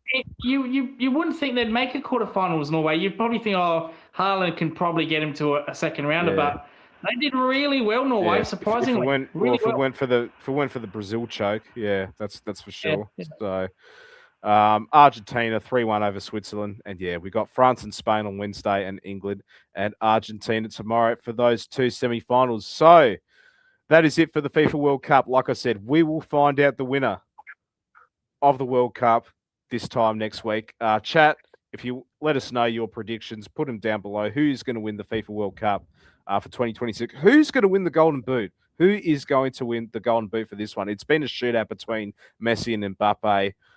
I reckon it's going to be Mbappe, Lucas. Yeah, Mbappe, he had a good World Cup final when they played Argentina. He scored a hat-trick, didn't he? Didn't Mbappe score a hat-trick? He did. In that game? Yep. He did, yeah. So he has a tendency of playing in big games, Mbappe, so maybe. Depending who gets eliminated first, eh? I just wish it was Portugal and Argentina. I'd be very aroused by that indeed. I'd be watching that. I'd be wearing my Ronaldo Real Madrid, half Real Madrid, half Portugal shirt. I would have been absolutely aroused if Germany was in the final. For my man, Florian Wirtz, I would have. I had my German shirt ready to go. I had my German Wirtz shirt ready to go for this one. So,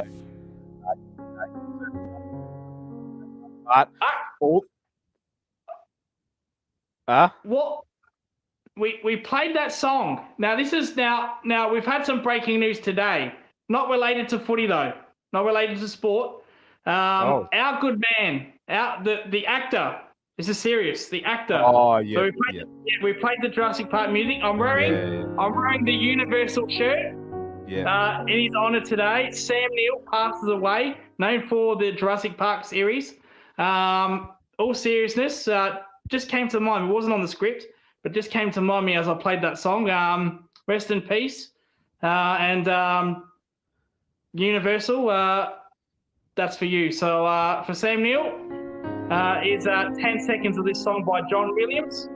And you've never seen Jurassic Park, apparently. You told me you've never seen it. Oh, I've seen bits and pieces, Lucas. But I know it's obviously a sad day for Jurassic Park fans as well. And yeah, Scott Neal,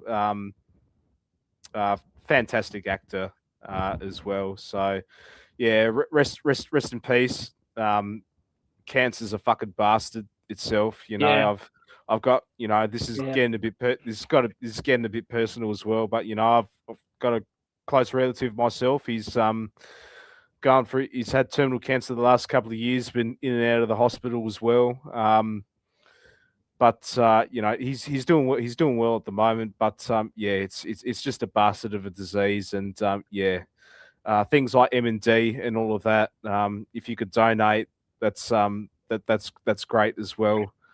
But and this is the other thing as well. Like we're obviously here to entertain all that, but at the end of the day, we're all mates. If you're all struggling, reach out to us on social media and all of that as well, and in the chat. You guys are amazing as well. But the AFL might not take it seriously with mental health and that, but we fucking do. We fucking do, 100%. We do. So if you are struggling, reach out. We're here to lend an ear and all of that. So, but all right. That is it for the FIFA World Cup, Lucas. We're going to talk about more sport in this one because it is the Monday FUNDAY Sports Show. Bit on the rugby league in the NRL. The Warriors 32-6 over the West Tigers. The Sharks 62-0 over the Dolphins. Yeah. What an absolute blowout! Can you believe that? My Bulldogs went down to the Raiders 40-16. The Sydney Roosters 28-12 over the Eels. Rabbitohs 26-24 over the Newcastle Knights in a thriller. The Sea Eagles fall short against the Cowboys. Thank you, Jezelenko. Really appreciate it. And thank you, Void, as well. And the Storm came back from the clouds again, 22-18 over the Titans. They're coming back hard in this one as well. And also in rugby league, New South Wales win the State of Origin. They won the decider at Suncorp Stadium in Brisbane.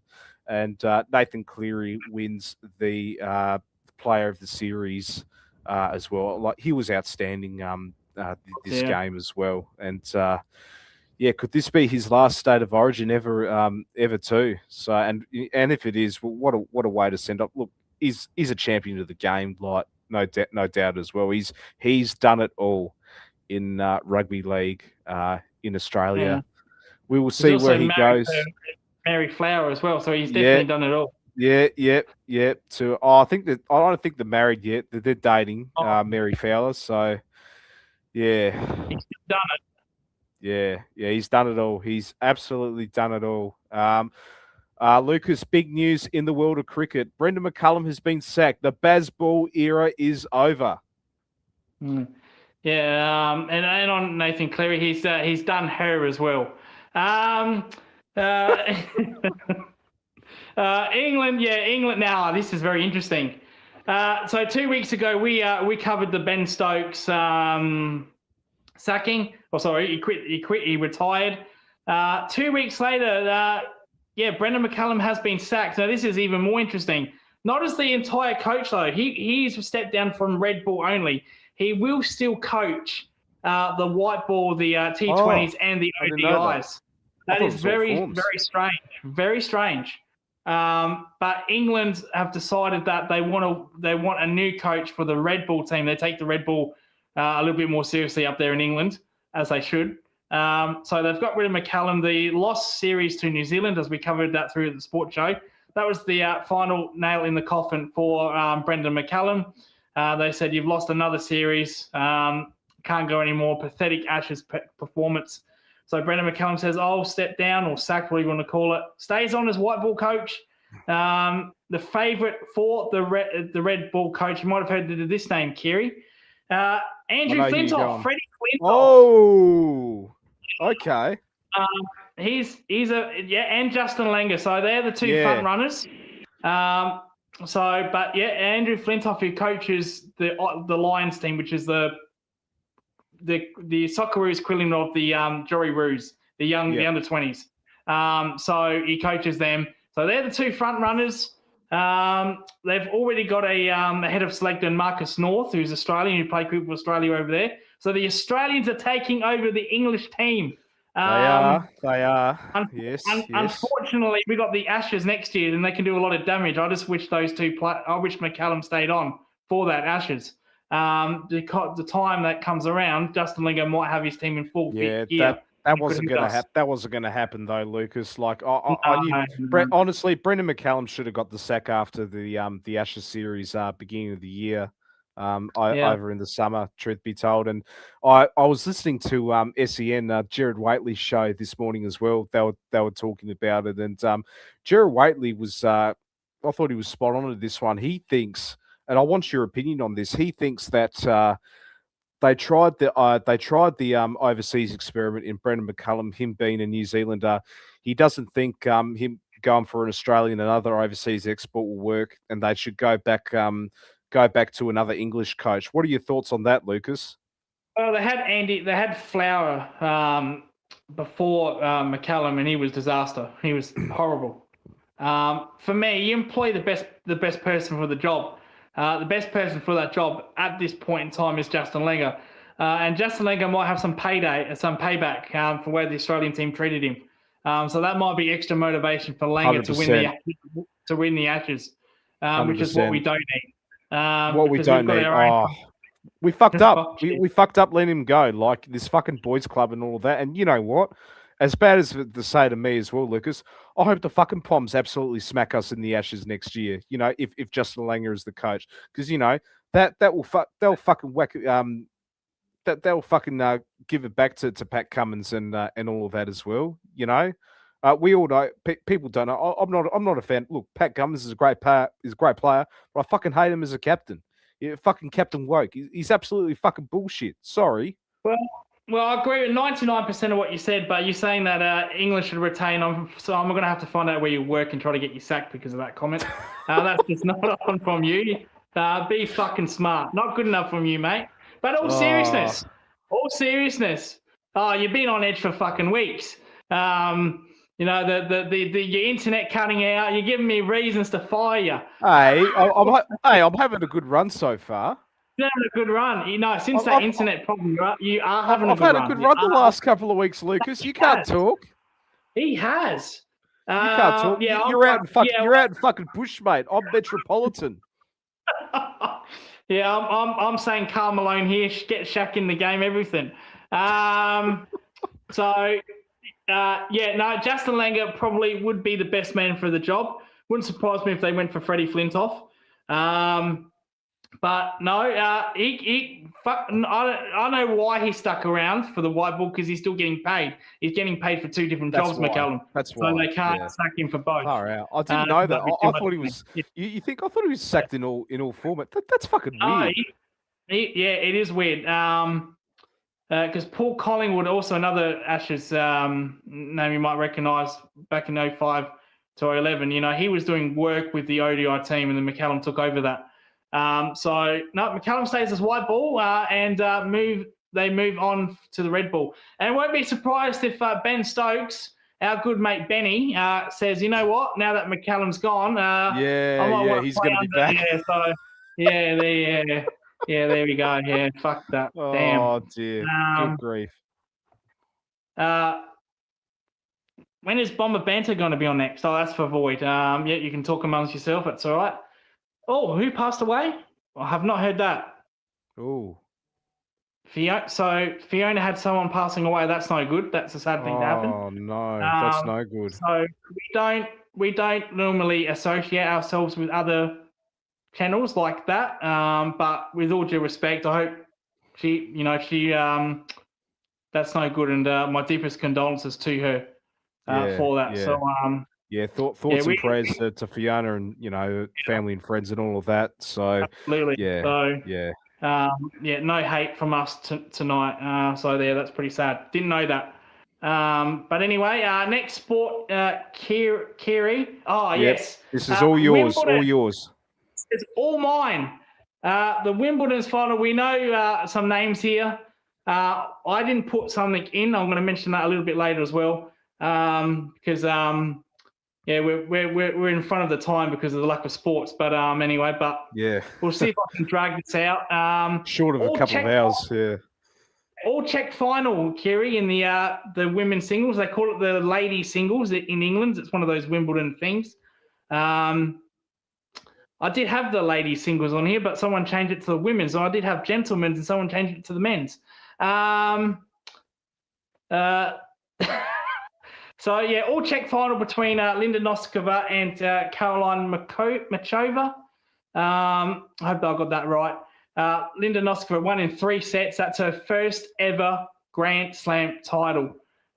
She played absolutely amazingly. I do like Linda. I watch a lot of tennis, and I've seen her grown up over the years, and she's been a very good player, very good forehand, a good serve. So that is very well deserved. Probably not my favourite going in. A name I wouldn't pick. I think there are other players better, but this is a breakout Grand Slam for her at only 22, 23 years of age. And the gentlemen's or the men's, we know this name, Yannick Sinner, has gone back-to-back for Wimbledon. He's now a 5-time Grand Slam champion at age 24. Bet some big names along this way. Bet Novak Djokovic in the semis in straight sets. Bet Zverev.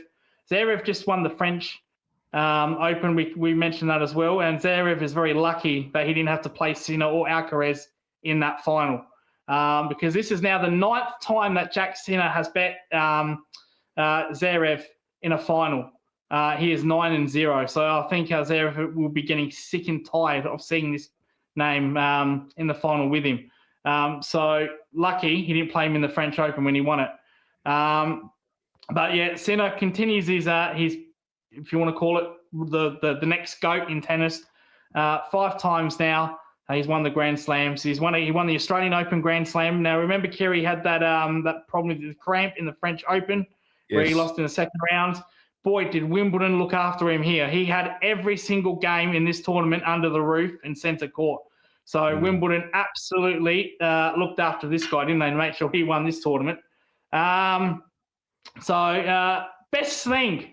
best thing was not these two, Kiri. The name you would know here, Cruz Hewitt. Yes, Leighton Hewitt's son. Wow. Now, he made the final. Now, sadly, he did not win it. He didn't win the final, but he at least made that final in the boys' singles. So that's a good accomplishment. That's we need another Australian tennis player. And if he's anything like because the Demon's not fucking doing it for us. So no, he had a poor tournament in the Demon. So if he's anything like his father, we're gonna have a really good tennis player that's never gonna give up. I wish I could put, I wish I could put Demonar's heart into Nick Kyrgios. I wish that could happen. Nick Kyrgios would probably be sitting on 5-6 Grand Slams. 100%. 100%. So 50% talent, 50% mental is what they say in that sport, and Kyrgios never had that. Demonor has it, but he doesn't have the weapons like Kyrgios does. But hopefully, Cruz Hewitt, he can do both. Hopefully, we have not had a men's champion in Australia since Leighton Hewitt. Or Ash Barty. Sorry, Ash Barty. Ash Barty. But for the men's, Leighton Hewitt, which was like 25 years ago. So, wow. Exactly. Wow. We will watch his career with great interest. Cruz Hewitt. All right. MotoGP, Lucas. The rest is all yours, mate. Go for it. MotoGP Germany. We've been mentioning this for 3 weeks now about Marc Marquez. He wins again. He's now won 3 out of 5 events. He's coming. He is coming. 7-time champion. The championship leaders, George A. Martin, another Spaniard. He had a poor race. He only finished 5th, so he lost a lot of points. 208 to the Japanese rider Ogura at 195. Here comes Mark Marquez at 190. 4 races ago, Kiri, he was sitting on 140 points. However, maybe it's a good time for the other riders because the winter break is coming. They're going to have a month off. So I don't know what we're going to do with this show now that there's a couple of more races with the F1, and then they're going to go on their winter break. So for the next couple of weeks, we're going to be no MotoGP, no Formula One. But no, Mark Marquez is on a tear. He is coming to be an 8-time champion, defending champion also. But yeah. Right. One more. UFC. Conor McGregor. Oh, fucking hell. Jesus, what a waste of this guy. Imagine paying $80 for this on pay-per-view. Oh, Mars, it's gone. It's disgraceful. It's disgraceful. Comes in, $80 at pay-per-view. You have to watch $80. He comes in, he goes for a flying knee in the first 5. Reckon Lucas and Kiri suit the black and white square. There ain't no wizard, I can tell you that right now.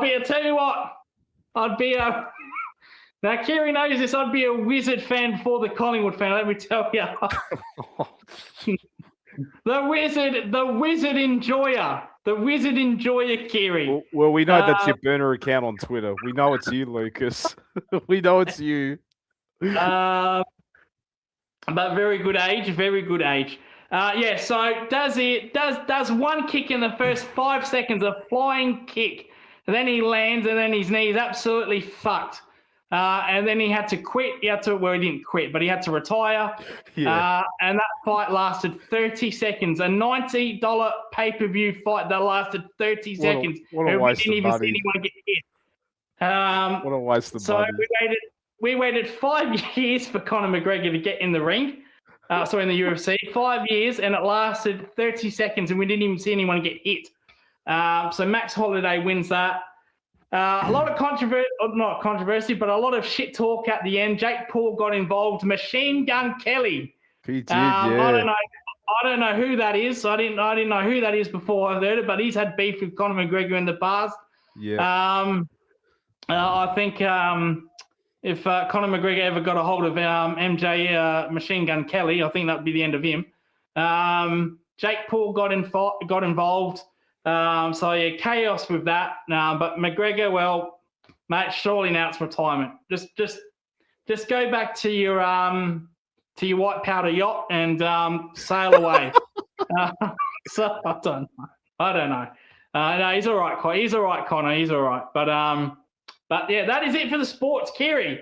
Up next is the world famous sports quiz.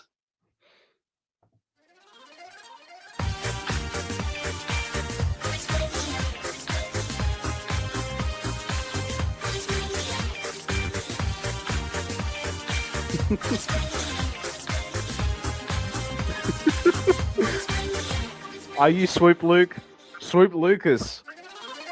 Well, Lucas, we know that you bleed black and white more than brown and gold these days. So,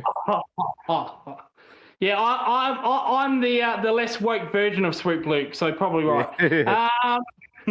So your sport. This is your baby here, here, Mr. MBN. So kick us off. All right, let's do it, ladies and gentlemen. Welcome to the latest edition of the Sports Week Quiz, proudly provided by theguardian.com. This one. All right. Question 1. Thank you for getting the scores up, Lucas. All right. Question 1. Harry Kane and Kylian Mbappe both have a chance to win the Golden Boot a second time, which we've talked about, actually. Which player has been the top scorer at 2 World Cups? Was it Gerard Muller in 1970 and 1974, Maradona in 1986 and 1990, Miroslav Klose at 1998 and 2002, or no one has won the Golden Boot twice? Ooh. See, Klose was the top scorer before Mbappe and Messi took over, right? Correct. So that's my favourite, but no one has won the Golden Boot twice. That's a smoky. That I think it's between C and D. No disrespect to Diego. I know he had the hand of God moment, and Jared Miller was legendary in that era. But Yeah, all legends in the tournament. I'm gonna go C here. I'm gonna go with that close. He should be playing for Geelong and not playing his live golf with Ned McHenry on the fishing show. That is terrible, Lucas. That is terrible. We love Oh Close. shit! We love Brad Close, us fellow South Australians. I've got a Brad Close bobblehead as well. Now the rest of the chat's from Melbourne, so they won't get this. But I reckon that Out of the Blue should come out of retirement. We'd have Brad Close and Ned McHenry. Oh, what a classic! I used to love that show as a kid. Where can we get them on the same show, both being South Australians? The shit that Ned McHenry comes up with on the 5 a.m. 5AA sport show, my God. He was talking last night. The other day, he was talking about how he was in bed with his wife, and we won't get into details. I'm not sure that Ned, I'm not sure that stuff you should be saying on radio, mate. What's that got to do? What's that got to do with fishing? I don't know, but he said it. So Ned, relax. I don't know what it's got to do with that, but it's out there now. Did he root it? Oh my God! I guess you got to find out on the 5AA. Yeah, Strange things, Ned McHenry. Strange. He's a strange fish. Ned McHenry. He's a strange fish. He's an interesting character. All right, so you're going with C? Yeah, we're trying to milk the clock here, but we're talking shit now. But shit. we're going with C. We're going with C. I mean, we'll get to 2 hours by the time this is done. All right, I'm going to go with D. I reckon it's D. I don't think anyone in the history of the World Cup has won the Golden Boot twice. This could be changed by the end of the tournament. Could be either Harry Kane or Kylian Mbappe, but I'm going to say D right at the moment. And it has been D. So Lionel Messi, who's never Harry Kane win one. Huh? When did Harry Kane win one? 2018. Oh, okay, fair enough. Yeah, either 2018 or Mbappe won it in 2022, I think. So I reckon Harry Kane won in 2018. But yeah, Messi, who's never won the Golden Boot, is the top scorer at this tournament and in World Cup history as well. Also, Kylian Mbappe chasing for that record as well. Yes, I know. We need that. We need to get the Fireball Friday timer, whatever they got on SEN as well. I'm trying to look for that. But I promise you, because we're going to do this all year round. This is not just during the footy season. We're doing this all year round. Well, I'm probably not going to do it all year round. I'm sure Lucas will, because I'll go on holiday once the footy season's done. But you're going to Japan, and I'm fucking here. I'm going. So someone has to stay. Well, you are my boss, Lucas. So okay, but you're NBN. I'm OEM. I'm the Office of Emergency Management. So yes, you are. Yes, you are. You're part of the skeleton crew, Lucas, or you're the captain. You're the last to leave the ship. Anyway. Heaven forbid if we have an earthquake or if we have a tsunami in Adelaide, I take over and boss people around. Heaven forbid if we have one of those. But anyway, next question. Question 2. Jordan Henderson, my man, Jordan Henderson, former Liverpool captain. He picked up an injury and a yellow card at England's game against Mexico. How many minutes of the match did he play? Is it A, none, B, 2, C, 4, or D, 6? I think we remember this when we saw it. I think we remember this, yeah. Oh, he fucking celebrated, tripped over, broke his wrist. He's out for the rest of the tournament. What a dozer, man. We're gonna lock him. Well, not only it's none, but I don't think he played a single minute all tournament, did he? I think he probably played a couple of minutes. I forgot which game. Surely he would have. I swear he was on for a cameo for a bit, but I'm going to go with none as well, Lucas. Yeah. Dildo Baggins. Yeah, lock in none. Yeah. All right. I guess we're going to go with A. And it has been none as well. He was shown the yellow card while he was on the bench, and he injured a wrist in the post-match celebrations, which we talked about as well. Jeez, Hendo, I love you, mate, but gee whiz. Brains like dynamite. He was trying to do the Hendo shuffle. He was trying to do the Hendo shuffle in that. But you're not captain. You're not Captain Hendo. Harry Kane is. If Bulgaria did it in 1994, Germany did it in 1998, the USA did it in 2002, Argentina did it in 2006 and 2010, the Netherlands did it in 2014, and Brazil did it in 2018. Which team did it in 2026? What sort of fucking question's this? What is going on there? I don't even know the context. I don't even know the context either. I bet you, once we get the answer, we'll know the context. But Yeah, of course. what is this? Let's think about host nations. Yeah. None of those are host nations. Argentina hosted it in 1978. I mean this year, because they said who did it this year. So none of those are. Yeah. None of them are host nations. Nah. Did any of them get knocked out by host nation? Oh, no. Wait. Yeah. Oh, nah. It's not that. Because I was thinking like 2014, but Germany knocked out Brazil in 2014, but it's not that, I don't think. Mexico played England, but they didn't knock them out. Who did Mexico? No, Germany played Brazil, Argentina, and France. Okay, so it's not that. Nah, it's not that. Oh fuck. Making the and final. they all made it through. And they all made it through the group stage, didn't they? Bulgaria. What did Bulgaria do? Did Bulgaria do anything notable? I don't fucking remember Bulgaria in the World Cup whatsoever. Because all those teams, Kiri, have powerhouses. Like they've all won World Cups, haven't they? Have they not won all World Cups? Well, Netherlands never won it. They made the final a few times, but never won it. Brazil, Germany, and Argentina. They're the ones that have won it. We have no idea what the context is. We can't figure it out. So I'm just gonna say A. I'm gonna say Argentina. I've got no idea. I'm gonna say France. What is the context? It was England, so they all beat Mexico in the last 16 stage. Mexico have not gone past the last 16 stage since 1986, when they were beaten 4-1 on penalties by West Germany in the quarterfinals. So we're on the right track. We mentioned the host. We did, yeah. And I didn't think that was beating the country. So Bulgaria, Bulgaria made it to a semi. Yeah. How? Okay. I would never thought Bulgaria at all. Like, okay. Question 4. Norway has a population of 5.5 million. They are the smallest country represented in the quarterfinals.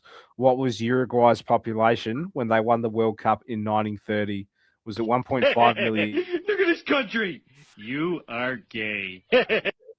There's 7. Look at this country. Oh, hang on. All right. Relax, Homer. Relax. Calm down, Homer. 15 million or 25 million? Yeah, it wasn't. Yeah, it's not 1.5. It's either. Has to be either 15 or 25. Yeah, I'm gonna go with C. I'm gonna go with 15 here. Yeah, I'm probably gonna go with C as well because, I'm gonna go with that. I don't think there's because Australia's like fucking 27, 28 million now. Like 1.5. That has to be. There cannot be A or B here. Uruguay's big nation. They're a big country in South America. What? Oh, what? fuck off. No way. Fucked. You're having a laugh. Get fucked. That is bullshit. Wait, hold on. What is Uruguay's population right now? I'm just Googling. Bullshit. That is bullshit. I swear they're bigger than that, man. Or am I thinking Argentina? Nah, come on, man. What's their population? Fucking Fuck me. 3.4 million. They always make World Cups. You know, bigger nations make World Cups. You know, like no, that Fuck, can't man. be right. That's fucking. That's just above Adelaide's population, man. That's disgraceful. Fuck me. Oh wait, hold on. Oh, we're getting a bit personal here. Look at these uncultured South Australians. Ooh. Hey. Get a bit personal here. Here. Calm down. All right. We're 2 apiece.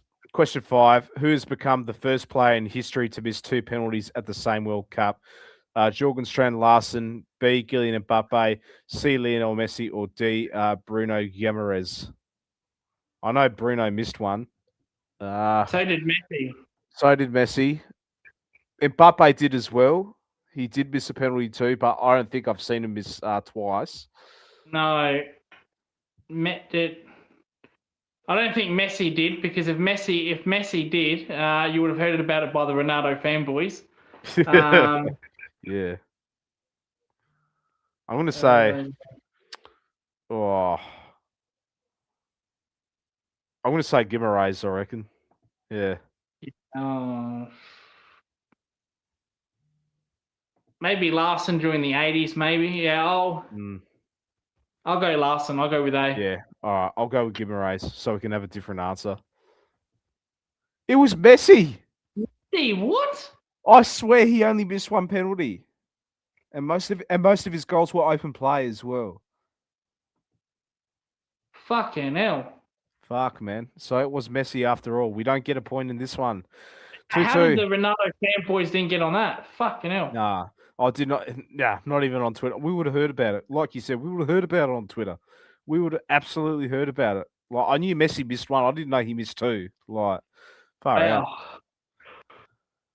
England's quarterfinal against Norway gives us a good excuse to remember Borgelinian's brilliant commentary when the teams met in 1981. Which 2 names are missing from his famous quote? Lord Nelson, Lord Beaverbrook, Sir Winston Churchill, Sir Anthony Eden, Clement Attlee. We have beaten them all. We've beaten them all. Maggie Thatcher. Can you hear me, Maggie Thatcher? Your boys took a hell of a beating. Gee, which one is it, eh? And this is in the 80s too. Maybe Elton John and Queen Elizabeth. I was thinking of that as well. Yeah. George Michael and Boy George. Were that a little bit? That's it. Oh, they're all good. Because that massive in the 80s as well. Yeah, right. We're gonna. Yeah, I'll go with Elton John here and Queen Elizabeth. Yeah. Same. Henry Cooper and Lady Diana. Damn. Lady Di. Okay, fair enough. Yeah. I've been big in the 80s and all of that. So, yeah. Okay. Princess Diana, eh? Which 2 teams have appeared in the most World Cup quarterfinals? Is it A, Brazil and Germany, B, England and Argentina, C, France and Italy, D, Netherlands and Uruguay? Settle down, Homer. Now, with Germany? Are we counting West Germany? Yeah, I'd say so. Okay. Yeah. Because they've won a World Cup as West Germany as well. So I'm picking Brazil and Germany. Both powerhouse. I'm going that as well. Yeah, as soon as that came out, I'm going that as well. Yeah. Yep. Bang, yeah. There you go. Never in doubt. But yeah, neither have made it to the last 8 this year as well. Both powerhouses. Yeah. So, all right, 3-3. Our IQ is not too bad at all. Our IQ is not too bad. Void, settle down, brother. All right, question 8. Oh, it's a tennis question. I'm out of luck here. Arthur Theory. is the latest British sensation at Wimbledon. He has a cosmopolitan backstory. He was born in France. He went to university in the United States. His mother played tennis for Hong Kong, and his father, who is French, owns the League One club Lorient. But where did the 23-year-old tennis player grow up? Well, Wimbledon's London. Mm. Wembley's London. That's a stadium. Yeah, Wembley Stadium. That's in London, though, isn't it? Wembley's in London. Mm. So that's It's the either FA Cup. Wales So, or it's Wales yeah. or Warwickshire, I reckon. Yeah. I'm going to go with Wales. All right, I'll go with Warwickshire. I'll go with Ollie Wiltshire. Yeah, Ollie Wiltshire. Wimbledon. Fuck. Wimbledon. Fuck off. Fuck. Of course it had to be Wimbledon. He's fucking playing there, isn't he? Fuck. Oi, imagine it was fucking Wembley, bro. I would have fucking lost Yeah. it. We would have ended this show right here. We would have Yeah. absolutely ended this show right here. Fucking hell. All right, the women's singles final Wimbledon will feature 2 players from which country? I think we talked about this in Shitgear, isn't it? Yeah. We'll get a free point. Czech Republic, lock it in. Bang, yeah, there you go. We talked about that. Yeah, mind you, guys. This quiz came out on a Friday, and we're doing this on a Monday as well. So things would have obviously happened after that as well. So Lucas and myself were sitting on 4 apiece. We're going to fast track this a bit as well. We've hit the 2-hour mark. Which Premier League club hosted 6 rugby league matches at their stadium last weekend? Was it A, Newcastle United, B, Everton, C, Brentford, or D, Tottenham Hotspur? No, I don't think you play games at Tottenham. Newcastle like their rugby, so I'll go with Newcastle here. Yeah, I'm gonna go with Newcastle as well. I won't be surprised if it's Tottenham Hotspur, because they do have a massive stadium there, 80k, the Tottenham Hotspur Stadium. Yep. I can't imagine Brentford. That's a small ground, but yeah, I'm gonna go St James's Park at Newcastle. It should be Brentford. It was Everton. The Hill Dickinson Stadium. We didn't even consider that. The fucking shithole. Blue and white shot. Oh, fucking hell. Good toilets over there. Which of the home nations lost their match on the opening weekend of the Nations Championship? Was it A, Ireland, B, England, C, Scotland, or D, Wales?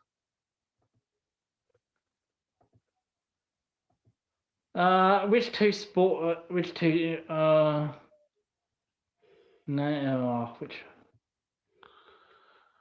I've got no. Same. This is a rugby union question. So Scotland's probably the worst out of those. Still, Ireland and England are powerhouses. So,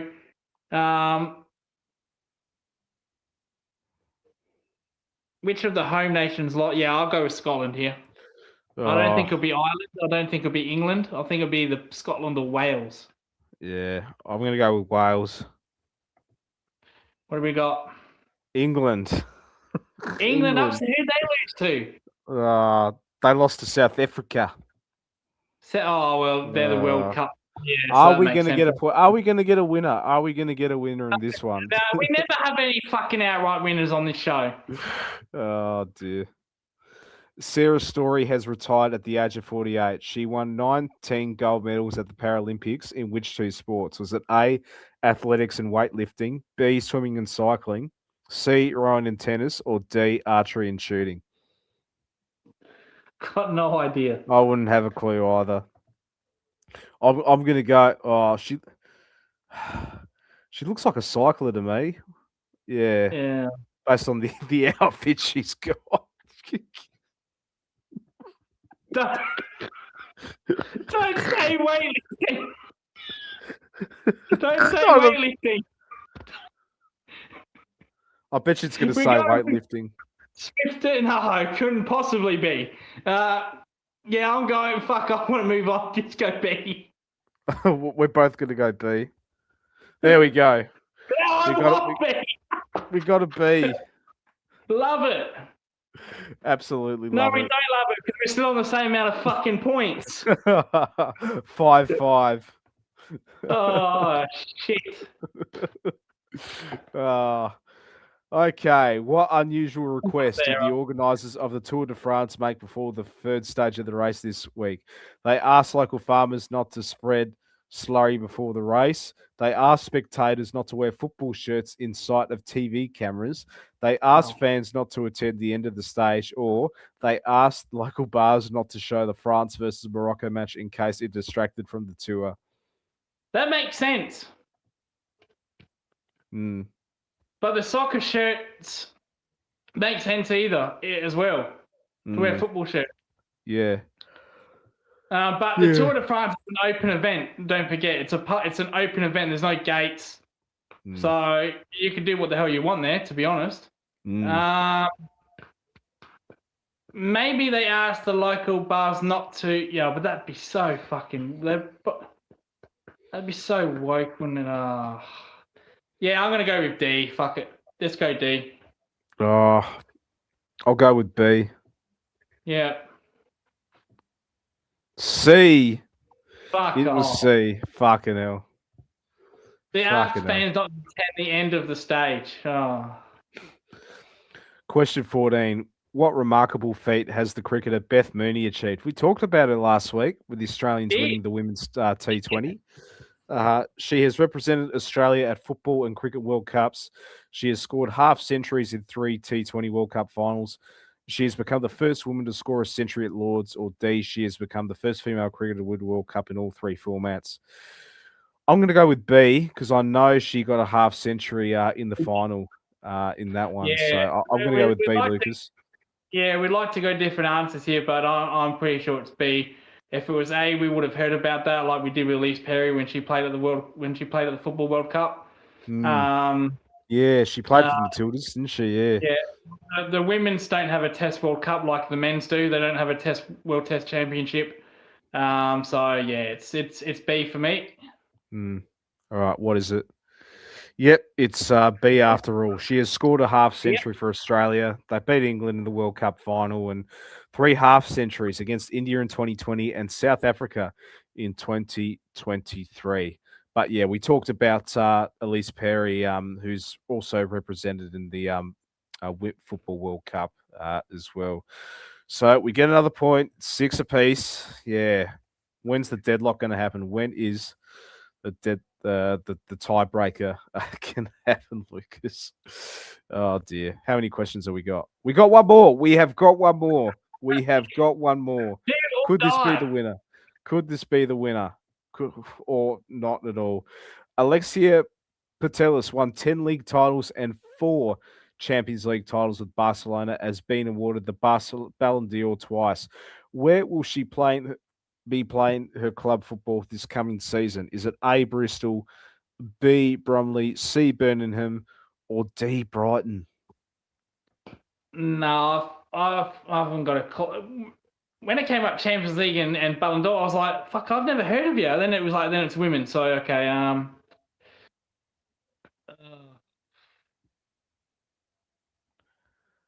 Let's go with the Seagulls. Let's lock in the Seagulls. Go with Seagulls. Yeah, we're gonna lock in Brighton. They sound like a big club, don't? Yeah. Gee whiz. Yeah, I'll go with Brighton as well. I have no clue, to be honest. Yeah. Surprised she's not going to a club like Chelsea or anything like that, or Arsenal, because they're the big women's clubs in women's football. Yeah. Let's see, what is it? It is Bromley. It is Bromley. She is signed for the London City Lionesses, who play their home at Bromley's football ground. That's a joke. That's a trick answer right there. That's a joke. All right, ladies and gentlemen. Well, it's a draw again. The Monday FUNDAY quiz winner. Yeah, it's a draw. This is 5 weeks in a fucking row. It's been a draw. Cue the music. Geary retains. Lucas retains. I think the last time where we had a winner was when Nick was in Extreme. Yeah. So we need we did. when it was 3. And then before that, when it was Scott, when you won it with Scott. So we're only getting winners when there's more than 2 players. Interesting. And it's not like we're copying each other's answers. We went for different answers at the end there. Yeah, we so did. maybe there's something in that. But well, look at it. Cracking drew. It was a cracking draw, right? It was. No, it was a cracking no draw. extra time, no fucking penalties, just ice with Coke. The cracking draw. LA Ice. Well, we got this. That's all I've got. Oh dear, oh dear, oh dear. Yeah. That was the world famous quiz. That was the world famous quiz in that one as well. The quiz where we can't get an outright winner. When are we, Lucas? When are we, mate? Well, though, we are getting higher answers, though. We are getting higher answers than when we first started. We are. We were shocking beforehand. Yeah. Alrighty then. Well, Lucas, before you head off, you got anything else to say? Well, we usually go around about 9:20, 9:30, so we've still got plenty of time, but probably when there's less time, it's good. We can do things a little bit earlier before we go to bed. No, not really. Oh yes, I think Matt is going to be hosting a show after this. I'll be heading on to Matt's stream, I think. Ooh, okay. The Magpie Chronicles as well? The Warbles, yes, the Warbles. And I believe you're doing a Tuesday night stream as well tomorrow on the Geelong Zone as well. Yeah, I'll be doing that. We'll see how that goes with Coach Lucas and friends. We know definitely you won't be there for that one. As much as I'd like to, I can't, unfortunately. I have a job. I work. Well, actually, it's got a 2 a.m. start, so you might actually, if we're still going on at 6 a.m., you might pop in. Who knows? You might hear me. You might hear me commute. Well, no, I'll be too busy watching the World Cup, France and Spain, mate. Yeah, he's watching Spain. Oh well. Yes, yes, I did. I'm going to watch that a bit when before I head to bed. Andoni Iraola, yes, his first press conference as Liverpool head coach. Yeah, so he's looking to sign more players. Andoni Iraola. It's and in 3 weeks' time, they're going to play their first preseason game in the United States as well. I believe they're playing in New York for this one. So, yeah, good to see a lot of the boys. While I'd like to see a lot of them do well in the World Cup. It's a blessing for some of the countries to get knocked out early, so they can get a bit of an extra sort of like pre-season. Make sure they're all right to go. And thank you, Gizelenko, as always. Thanks for watching, mate. We got it wrong. So is Warble on tonight? He's not. So he's on the 15th, which is Wednesday, isn't it? Wednesday, the 15th. Yep. Wednesday. So Wednesday. No, I got that wrong. That's all right. So I might host one around about 1 a.m. tonight or early morning Tuesday. We'll see how we go with that. So you're welcome to join on that void. If you want to, and the Collingwood people, you're more than welcome to jump on that, and we can have some fun. Yous make Monday a lot better. Thank you, Gizelenko. And it's fun doing this as well. Like this, I look forward to doing these every week. I've said this before, Lucas, and all of that. It's one of my favourite things to do on a Monday, hosting the Monday Funday show. Maybe we plan to get we'll get Rocco and Bo on. We can do two. January the 1st because of the time difference. There's not much of a time. Well, there's not much of a time difference, Lucas. It's only like 2.5 hours, I think. Well, we'll go back in time to 2027. You hop off, and I'll go back to 2026 for 2 hours. So hang on, hold on. Let me look it up. Let me look it up. What are we looking at here? It's definitely not fucking Perth. That's for sure. Or fucking. Perth's still in fucking Easter. Yeah, me. they're in gather round now. So Yeah, gather round. oh, okay. Should be 2 So weeks of that. oh shit, it's half an hour. It's half an hour behind. There's no fucking difference at all. There's no fucking difference. You'll go back. You'll go back in 2026 for half an hour and then come back to 2000. Fucking hell, Jesus. Oh shit! Oh, we poked the bear. Oh, we forgot. Giselico. We roasted the Perth time as well. Yeah, but you follow a great you follow a great football team, Giselico. Don't worry, mate. Don't worry. No, Matt's in Thailand. There's the 3 hour difference. That's a 3 hour difference. Oh, is it? So maybe we'll get Matt. I think so. Yeah, we'll get Matt in for. We'll get Matt in.